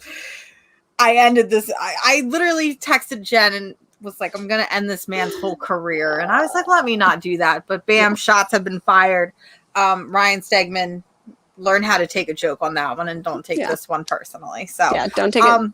Imagine getting a joke. But he can't. That's the joke, folks. Oh, but that's the joke. But then, I have to take back my joke because he's not Rob Liefeld. Because if he was Rob Liefeld, I would already be blocked at this point, and I have not been blocked. So, but I am blocked by Rob Liefeld. So I consider that a prize. It is a prize. It's definitely a prize. Fun fact: if you want to play a game, let's play a game, children. Boys, girls, non-binary fools in the chat. Go on to Twitter. You don't even have to @ Rob Liefeld. Just put Rob Liefeld's name and say something horrible about him. I promise you, in the next 30 minutes or less, your money back guaranteed, you will be blocked by Rob Liefeld. It's a joke within the comic book community that, you know, Rob apparently Rob Liefeld really likes to Google himself. And now that Twitter is a thing, he really likes to Google himself on Twitter. And apparently he literally just sits through Twitter. Anybody who says anything bad about Rob Liefeld, you don't even have to @ him. He will block you. I don't even remember what I said to be blocked by Rob Liefeld, but apparently I said something and joined the block team. So if anybody wants to play a game on this fun Sunday afternoon, go to Twitter, say something mean about Rob Liefeld. You will be blocked, I promise. My partner is now going on to Twitter and is going to say something mean about Rob Liefeld to prove a point. This is the best Sunday of my life. I was going to say, go to Twitter and say something nice about Rob Liefeld and get blocked. Oh, you think if you say something nice about Rob Liefeld, you'll be blocked? Yeah. Like maybe something like, "Hey, @ Rob Liefeld, I went to a convention once and smelled your fart, and it was, you know, I bet you like the smell of your own farts," because that's a compliment, right? I'm just gonna make a single tweet that just says Rob Liefeld, period. See what happens. Also, Luna apparently is taking out Jen's connection right now. So it's just me. Who else can you be blocked on Twitter by? That's it. Just it. So we were talking about Tom Taylor before we were talking about getting jokes. So unfortunately, Tom Taylor has been going through a lot recently with writing Nightwing. A lot of people criticizing his portrayal of Barbara Gordon. And it's not even her portrayal because he writes her the way that she should be written. People are critiquing Tom Taylor and are personally attacking Tom Taylor because she is no longer disabled, but yet she is still going by the term of Oracle and is still doing a lot of Oracle-esque stuff. To which I kind of just have to sit back and laugh and kind of cringe a little because Tom Taylor did not decide to make Batgirl or to make Barbara Gordon Batgirl again and then kind of put her back in that Oracle chair. He was literally handed a character and was like, this is where she is right now in the universe. Do with her what you will. And I think it's funny because I don't even think it's funny. I sent you a text and I was like, Tom Taylor is a literal king right now because Tom Taylor tried to reason with this person and was like, if you feel like I'm doing something wrong, please let me know, because this is a character that obviously means a lot to you. What can I do to do better? Mm-hmm. And rather than being rational, the person continued to kind of spiral in there. Like, you hate You Oracle hate because of you this. hate disabled people. Mm-hmm. This is literally what was said, was you hate disabled people. And that's when Tom kind of had to stick to his guns and be like, I did not make that decision. That happened 10 years ago. I wasn't even writing for DC Comics 10 years ago. Mm-hmm. So Tom Taylor, because you listen to the show, you are an absolute king. No pun intended, because Tom King exists, but Oh, jeez. you are a literal king among men. I love you. I love you for this book. Everything you write is wonderful, and Nightwing was fantastic this week. I also love that we got to see Dick and Barbara smooch, because I feel like finally, yeah, I feel like we've been waiting forever for that. Am I wrong? Mm-hmm. I didn't like the last issue of Nightwing as much. I felt like it was one of the less strong issues. And so to see where this picked up, I really enjoyed. This book, I was thinking about it. Okay, so real quick, because I flipped to this page and I actually want to talk about this. There's a really great scene between Superman and Nightwing. And it's this really great, like, father, I wouldn't even say father-son moment. I want to say more like an uncle. Yeah. Uncle and his nephew type moment, where Dick is like, look, this is what I want to do. Do you think that I'm doing the right thing? And coming from Superman, who in a universe is deemed as holier than thou, that's as good as you really can get in terms of your morals. For Superman to kind of question him and be like, well, why are you asking my opinion? You know, when you're the greatest person that I've ever met. You know, it kind of like, that's why I love Tom Taylor, because he gets these really great character moments and these really great character interactions. But I think the reason why I love this book so much, and I think one of the reasons why this book is as great as it is because we did not really get Dick Grayson and Nightwing for 2 years, because he was under this weird guise of Rick Grayson and he had amnesia. Yeah. And I feel like all of these small little character moments that we've been getting lately is to kind of reinforce and bring back what makes Dick Grayson, why we love Nightwing, why we love this character. And it does do a phenomenal job on it. Honestly, it does. Yeah. It's fantastic. I really liked this issue because it really is. And I had not been reading Nightwing up to this point, and only really started reading it because of Tom Taylor. And it feels like, because this is the issue that's the end of the arc. And so it really feels that way. And it really kind of completed what the arc started, because, spoiler alert, someone dies. Someone dies in the beginning and gives Nightwing a ton of money, like a ton of money. And Batman isn't even very rich right now. Like, Batman's poor, right? In whatever timeline we're in. And so I think that what Tom Taylor could have done when he was at the drawing board thinking about this arc and thinking about what he wanted to do with Nightwing, I just imagine that he took that criticism of Batman, right? Where Batman's power is that he's rich. Like, that's really the only reason why Batman has any true powers, because he's rich, because he can finance all of these cool gadgets. And so what if Batman wasn't rich? Or what if Batman, instead of just going and like beating up people who are clearly mentally ill, in Gotham, what if Batman actually took some of his money and reinvested it back into the community? And so I think that Batman's the real villain in this. Batman is going to be the Elon Musk of Gotham. And Batman, can you just launch your self into space and never come back, please and thank you? So at the end of you hit that nail on the head. Phew. That's what I'm here for, folks. So I think that, like, at the end of this issue, Nightwing is like, hey, I was donated all of this money, or it was given to me. So I'm going to take it and I'm really going to fix up Gotham. I'm going to reinvest in Gotham. We're going to end homelessness, and we're not just going to give these people a bed. We're actually going to fix structural inequities in society. And so I thought that was really, really cool, because in the beginning, in the first issue, you do see Nightwing, and he sees poor people, he sees homeless people, and he's like, hey, let me just buy everyone pizza, which is like, good job, I guess. Thanks, pal. And Thank you for the pizza party. Thank thanks you. for the pizza party. And so at the end, I think he's really realizing that is that like the ills of Gotham, the reason why people are doing crime in this case in Bloodhaven, where they're at, the real reason why there's crime in Bloodhaven is because there's structural inequities, and there's a structural just inequities. So he's fixing that. So good on you, Nightwing. You finally did it. Yeah. But I liked it. I really liked it. It was a really good end of the arc. I really hope people, if you haven't been reading it single issue by single issue, please go buy this trade. Yeah, 100%. 100%. Tom Taylor, you have become the king, and Tom King is now to be referred to as Tom Prince. Thank you for coming to my TED Talk. Well, speaking of Tom King, how the fuck do I follow up with that? Ooh, so Tom Prince. So Tom Prince, you're getting on my goddamn last nerve. I can't with you right now. Listen, I can't. There's only so much that I can take. Okay, I am losing my mind with these two books. Okay. I'm probably, I don't want to say this. I do want to say this. You do.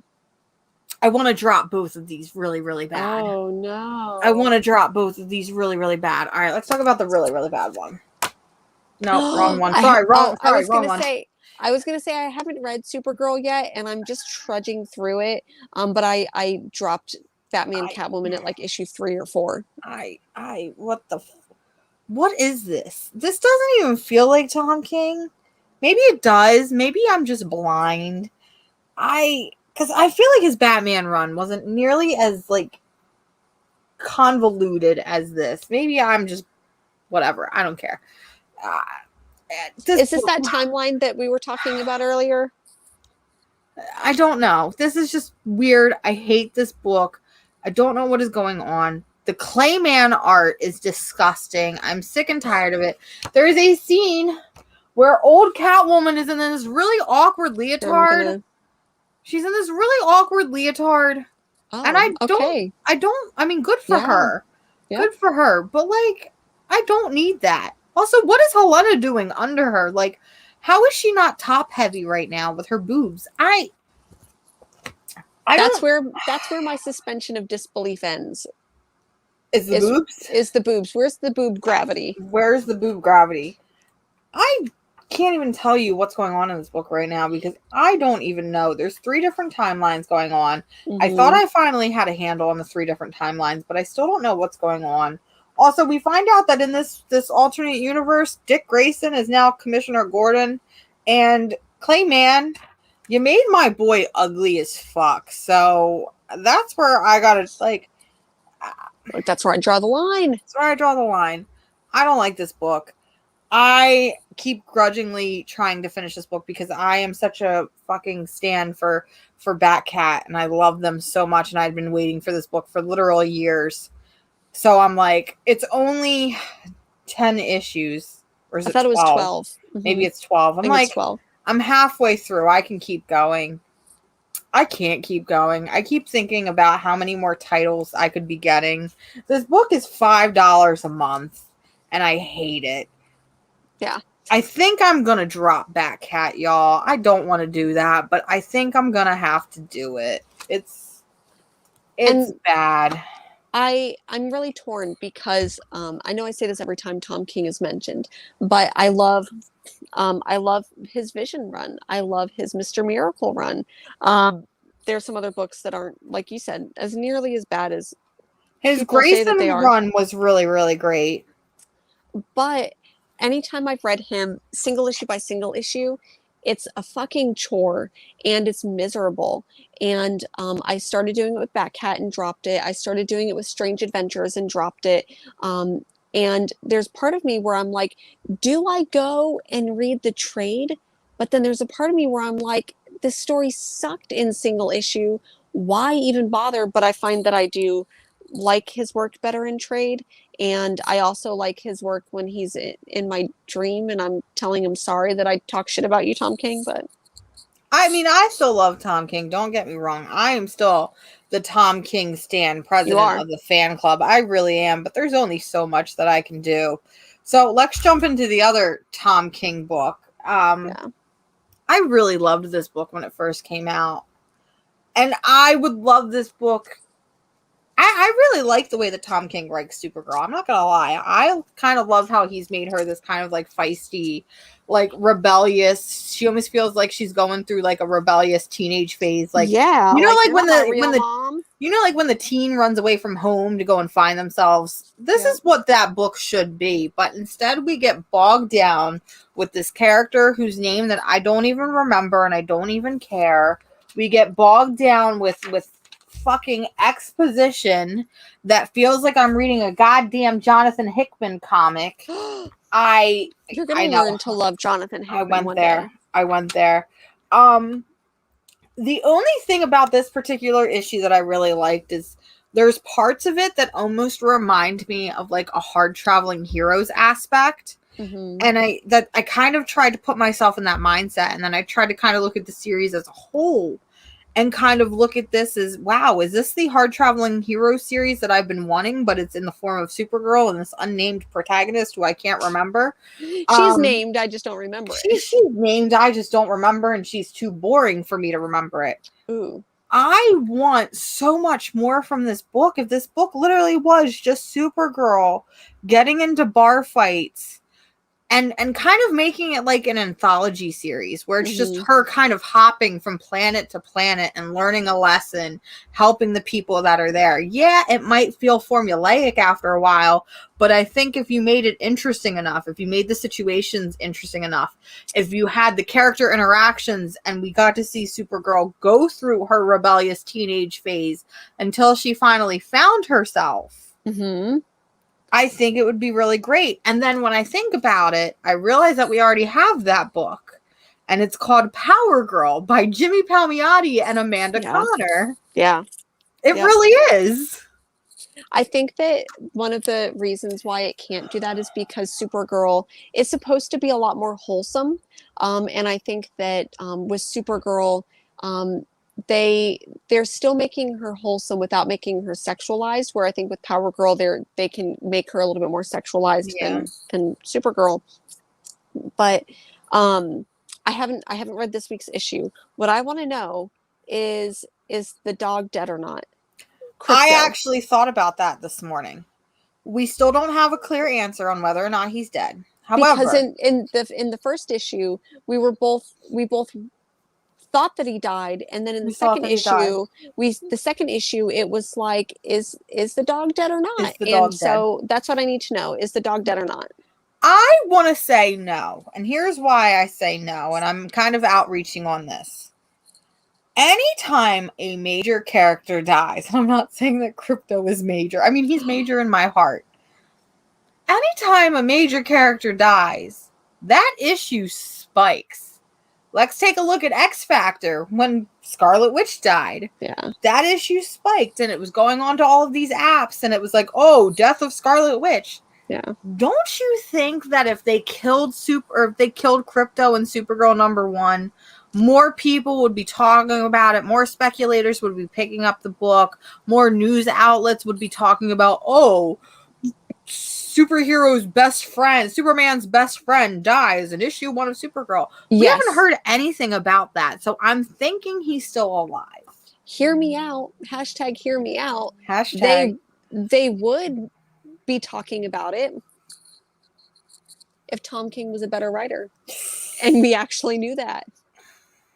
And there it is. I went there. You kind of set yourself up for it, though. I did. Hopefully I'll still, keep reading the series. Maybe, I don't know. I did pick up the really pretty David Mack cover. So just keep doing David Mack covers and I'll spend that dumb bitch money on it. I think I'm going to drop it. I think I'm going to drop it.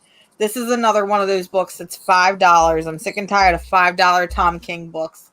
Strange Adventures is also $5, but I only have one more issue on that, so I'm like, all right, we're already at the end of that one, might as well. And then I don't have to buy the trade because I'll just, read it out as it is. But I can't keep doing this. I can't. Okay. Jason here does say, they say Crypto is still alive in issue 2, but he's still healing on the planet. See, I was under the impression they couldn't do the healing. That's the impression that I was under, is that they couldn't save Crypto. See, once again, Tom King, if you were a better writer, we would understand this and we wouldn't be arguing. It's the great tearing us apart. It's the great debate. It's the great debate. The great debate. What if Tom King was a better writer? Oof. You can't just say shit like that. I think Mark Millar likes the smell of his own farts. I can say stuff yeah, like that. You say stuff like that. So I'm a lot more gentle, I guess, when it comes to that. So were there any other DC? I mean, I know that I picked up some other DC books. The only other DC book I picked up was Catwoman 34. I am not reading I have them all. I'm just very far behind, and I've been buying all the covers because I'm a psychopath.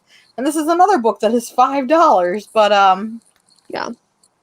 Now I know why my total is so high every week when I go to the comic shop. It's because DC Comics keeps putting out fucking $5 books. Yep. This is ridiculous. What happened to, and I know I bring this up a lot, Dan Didio, if you're listening to me. Dan Didio. What happened to, we are not going to make any comic books higher than $3.99. What happened to that? What happened to $2.99 comics? Dan Didio, hear me out. If you want to come back just so you can lower the price of my comics, I will allow that. Otherwise, please remain in the hole that you are in. I did read Catwoman this week, and it was good. I can't remember if it's at the end of the arc, but there's some moments between Batman and Catwoman, and I don't see any spark between them, but I also think that I get it because at the core of their characters, I think that they are kind of meant for each other. So I get that. So there are these moments between Batman and Catwoman. And maybe it's just because I'm not reading all of the Batman titles. I feel like because Batman is behind the scenes in Nightwing and kind of behind the scenes here in Catwoman, it's kind of nice to see him take a backstage in this and just be a minor character. But I really liked Catwoman this week. I need to catch up. I keep saying I'm going to catch up, and then I never do catch up. It's pretty good.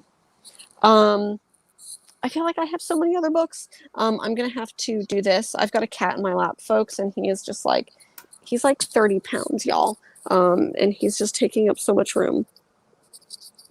Oh. He's giving me kisses. Sorry, guys.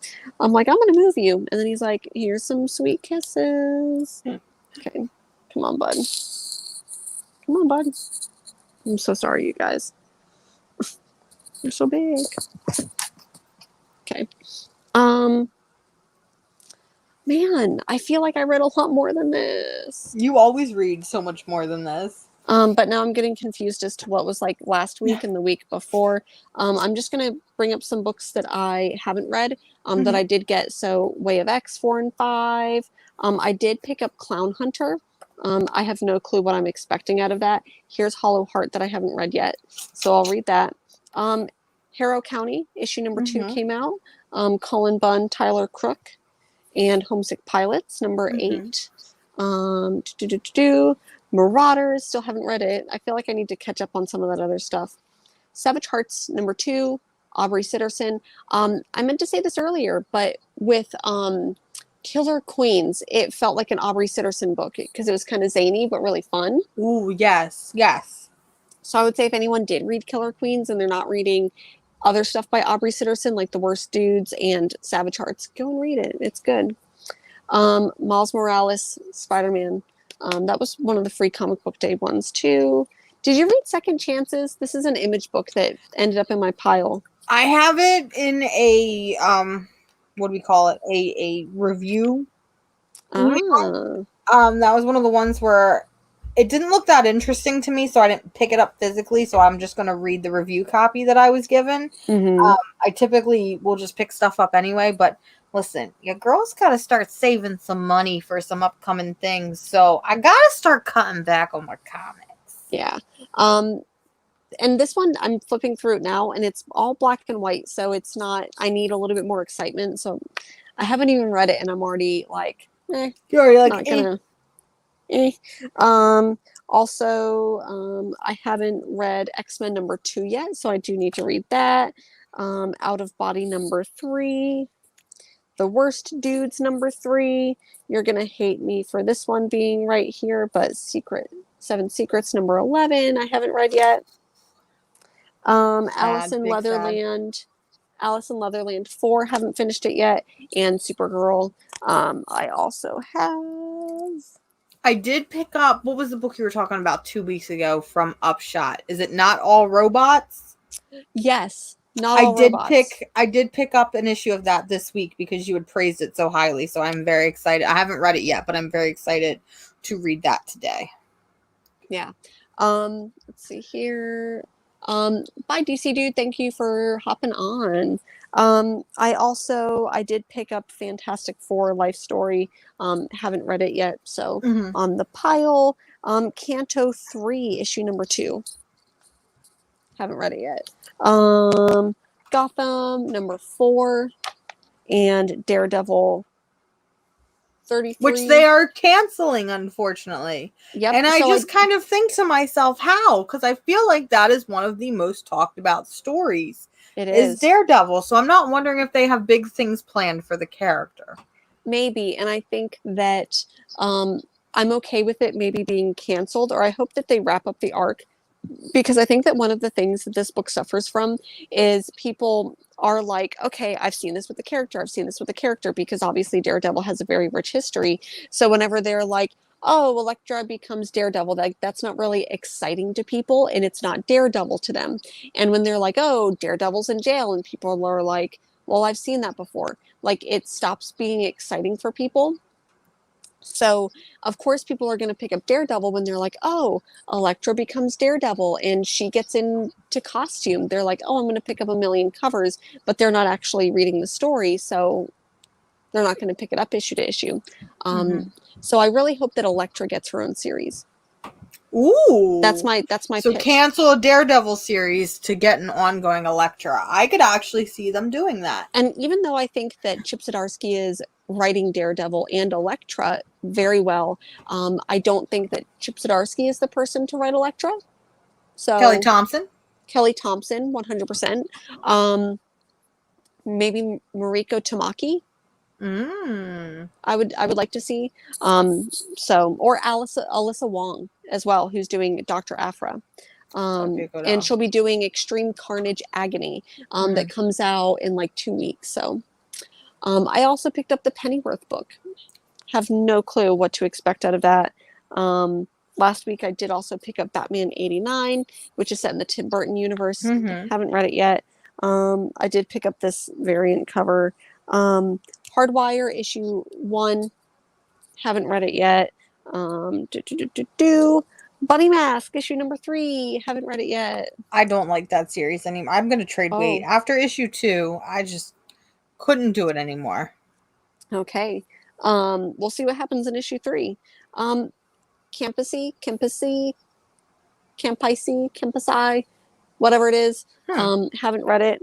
Bitterroot number 15. I got a really cool cover for this one that is a variant cover, and it's like the Seven Samurai, which looks really, really cool. Also, Eve, issue number 4. Ordinary Gods, issue number 2. This book, issue 1 was really good, so I'm really excited about issue 2. And then I'm surprised you don't have this book, Mamo number 2. Mamo, I think I'm going to trade weight because as we were talking about it before, it just feels like one of those books that should have came out as an OGN versus being a serialized comic. Last book is going to be Silver Coin number 5. I actually read Silver Coin number 5. Did you like that one? It was okay. I think it was definitely better than the first issue. I do feel like it was very expected. So between movies like The Witch and Mm-hmm. Fear Street 19 or 1664 or whatever it was, it felt like I had seen this story already, and it didn't really Yeah. bring anything new to the table. It was great to look at, but it didn't bring anything new to the table. Mm-hmm.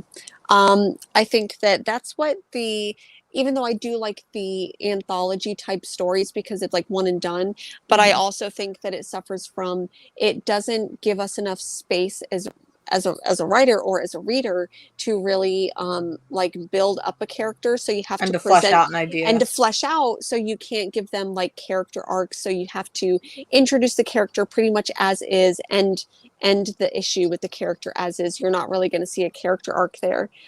So I think that when that happens and we have to meet the character where they're at, that's it. Like they can't evolve past that. So I agree. yeah. So that's pretty much that's it for me. Like everything that I have read, haven't read. Was there anything else that you wanted to talk about that we forgot? The only thing I Sorry. had was last week for Free Comic Book Day. Unfortunately, my local shop, for whatever reason, did not have any sales during Free Comic Book Day weekend. Yeah. I did happen to go to another local shop, which was having a fantastic, like 25% off of everything sale. So I picked up some really, really great books. I picked up Long Lost, which is an oversized prestige comic from Scout Comics, with a cover by Sweeney Boo, who I love, and it is done by the creative team of Witchblood. So it is Matthew Ehrman and Lisa Sturl. I've had my eye on this one for a while, so I was really excited to pick this up because my shop really doesn't carry stuff like this unless I specifically order it. So it's always nice to see those types of books that I can pick up off the shelf. You know, kind of to go off on a tangent with that, I feel like whenever that ends up being like a self-fulfilling prophecy with comic book stores, and I understand that they can't always invest in things because you know, like that's their business, so they can't take too many risky choices. But I think that it ends up being a self-fulfilling prophecy when it's like I feel like I'm the only one at the shop buying this like more independent stuff or weirder stuff. I think that you end up only curating the other stuff because if you don't take those risks on buying some of those comics every now and then, you're not going to bring in more of the readers who don't want, like, say, the big two. Yep. Agreed. 100%. Some other stuff I picked up. These are little zines from Silver Sprocket by Jen Woodall. Jen Woodall. Who I follow her on Instagram and I absolutely love her work. So this one is one that I actually have been wanting to get for a while. It is Marie and Worrywart, comics about anxiety, which is perfect for somebody like me. And then this one, which I actually did get to read, it's Magical Girl Beatdown Volume 2. If you have a chance to pick this up, it's $8, but it's definitely worth it. It's gorgeous. It is literally the story of a seemingly normal, it's very Sailor Moon inspired, Very obviously. Sailor Moon, yeah.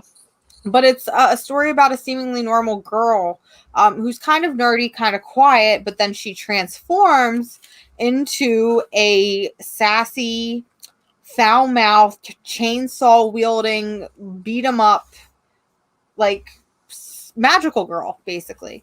And what I love about this is not only do I just love Jen Woodall's style, it's very punk, very modern, very underground. But the book is done entirely, it starts off entirely in blues. And then when it transitions into her magical girl, we get that perfect blend from blue to pink. And then while she is in her magical girl form, the rest of the book is pink. I love this. I need this to be a serialized comic that I can pick up and read a million issues of, because there are a lot of series out there that I feel try to do the magical girl thing. You know, we have books like Save Yourself and Zodiac Star Force, and there was another book that was very similar to the magical girl vibe, but didn't quite hit the nail on the head. This, for being a small little indie comic zine, hits it on the nail pretty hard. So I would love to have a million more issues of this. And then I finally picked up this big boy because you It's a and big, host thick Sway, boy. it's a monster, if you will. You and host Sway have been praising Monsters by Barry Wentworth Smith, and every time I hear the story about it, makes me want to read it. Yeah. But it's a big boy, and he's $40. So I was able to cop this for about $30 during the 25% off sale. So I'm really, really, really excited to finally jump into this. I'm going to have to dig through and get some bookmarks out because I know I'm not going to be able to read it in one sitting. Yeah. So very, very excited to finally jump into this one. I propose that you, I, and Josue like all collectively we have a readathon, read it, and we do a readathon, and we hold each other accountable because I bought that book months ago, and I still haven't finished it. And it's such a good book, but it is really just like dripping with like there's moments in it that are so like heavy and tense. Like there's moments where this family is literally sitting in the living room and it's just so tense, and you could just feel that there's so much pressure in these seemingly tiny moments in this book. And it's heavy. It's got this very heavy subject matter of like torture and experimentation, and you see like it's just gruesome. It is just nasty. But it's beautiful, and you could tell that it's just really dark poetry, and I really love it. But I find it taking a lot of my energy where I'll read a couple pages and I need to put it down. Read a couple pages, need to put it down because it's just such heavy subject matter. It's literally a heavy book. It's literally a heavy book. Literally a heavy book. Like, listen. Yeah. This thing's got to be at least 6-7 pounds. Josue, you must be on better medication than I am because like I could not stomach this book for more than like a few pages at a time. So tell me your secret, and let's go ahead and let's talk about monsters together because so far it's been a fantastic book. But that's it. That's everything for me. I feel like I'm slowly summer's been crazy. Summer's almost over. I feel like I've been doing a lot this summer that I normally don't. Maybe it's because I've been cooped up for a year and a half in a pandemic. Yeah. But I feel like I haven't had as much time or as much energy, I think, for reading comics. So I'm really excited for fall to finally come back and I can kind of cozy up and read comics nonstop and get back into it. Yeah. So super excited for that to happen. Yeah, I feel like the opposite's going to happen because right now, you know, I work from home, and so I feel like there's all this time that I get invested back into my day where instead of commuting, you know, 30 minutes to work, I'm like I could sit at home, but then I just choose to sleep in.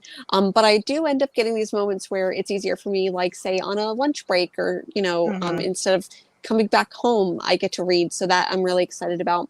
That might end in the winter. So I'm like, in the next couple months, I just need to like read as much as I possibly can. So I feel like I'm trying to do that. Today, here in Portland, there's definitely a big noticeable difference in the weather. It was really, really hot a couple weeks ago and free comic book weekend. So last weekend was super hot. It was supposed to be a little bit over 100, but it wasn't as bad. It was still in the high 90s here. Then this week it's been like in the 70s all week. 70s and so yeah, so it's jealous. Nice and gloomy out. So today's like my first day off in 6 days. So I think I'm going to definitely do that. We're going to cuddle up with some good books. I've got plenty here. But there were a couple books I got this week. Read House of X Powers of 10. But a couple of the trades that I did pick up this week that I think that everyone should read. One, I got the trade of Two Moons. Oh, that came out. So I would highly recommend reading that. It's a book published by Image Comics where the main character is a Native American and an indigenous person during the Civil War. And I feel like they're having this like thought about like identity and who they are, and they get into trouble, and some mystical power kind of comes to save them, and there's zombies and shit. Well, anyways, it was really good, and the trade just came out, and it is $16.99. So there's that. I did also pick up Radiant Black because I had fell off at like issue 2 or 3, stopped reading. This one's $9.99. So this is actually pretty nice. So This one was the first 6 issues. Mm-hmm. Teen superhero book, basically, if Power Rangers were a little bit different. If Power Rangers met a millennial crisis. Yes. Then the last book I bought, I read it already in single issues all the way through. Really, really loved it. Published by Dark Horse. We read this first issue, and we're like, ew, this book makes me want to vomit. I don't like it. And then I think we both ended up picking up issue 2 because we cover bought. And then I'm like, oh, let me go ahead and I'll also buy cover A and I'll go ahead and read it. Loved it. I know you didn't love the end of the series, but I really liked it. So if I hadn't said it already, Crimson Flower was really good, y'all. Crimson Flower was very, very good. It's definitely one of those books. I don't think I've ever had a book subvert my expectations the way that Crimson Flower did. Mm-hmm. The artwork is kind of fugly, yeah. But it reminds me of R. Crumb. Definitely a lot more tame than R. Crumb, and is more like fantasy. But I don't know. It's really good. Talks about mental illness.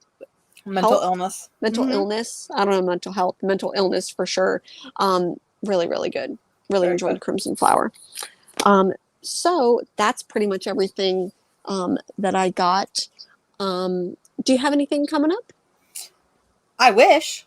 JK. I definitely have a lot of things that I want to start doing and picking back up again. I've been brainstorming a lot of things for my channel when I'm not watching Suicide Squad for the 50th time. Yep. As you've learned through all of my text messages. You're like, help. I'm watching Suicide Squad again, and I'm like, girl, live your best life. I just really love that movie, and I don't know what I'm going to do with my life when they take it off of HBO Max for like 3 months while it transitions from theater to home release, and then it comes back onto HBO Max. I'm going to be a very upset friend, because at this point, it sounds weird to say, the Suicide Squad movie is my comfort movie at this point. It is my comfort movie 100%, and I'm obsessed with it.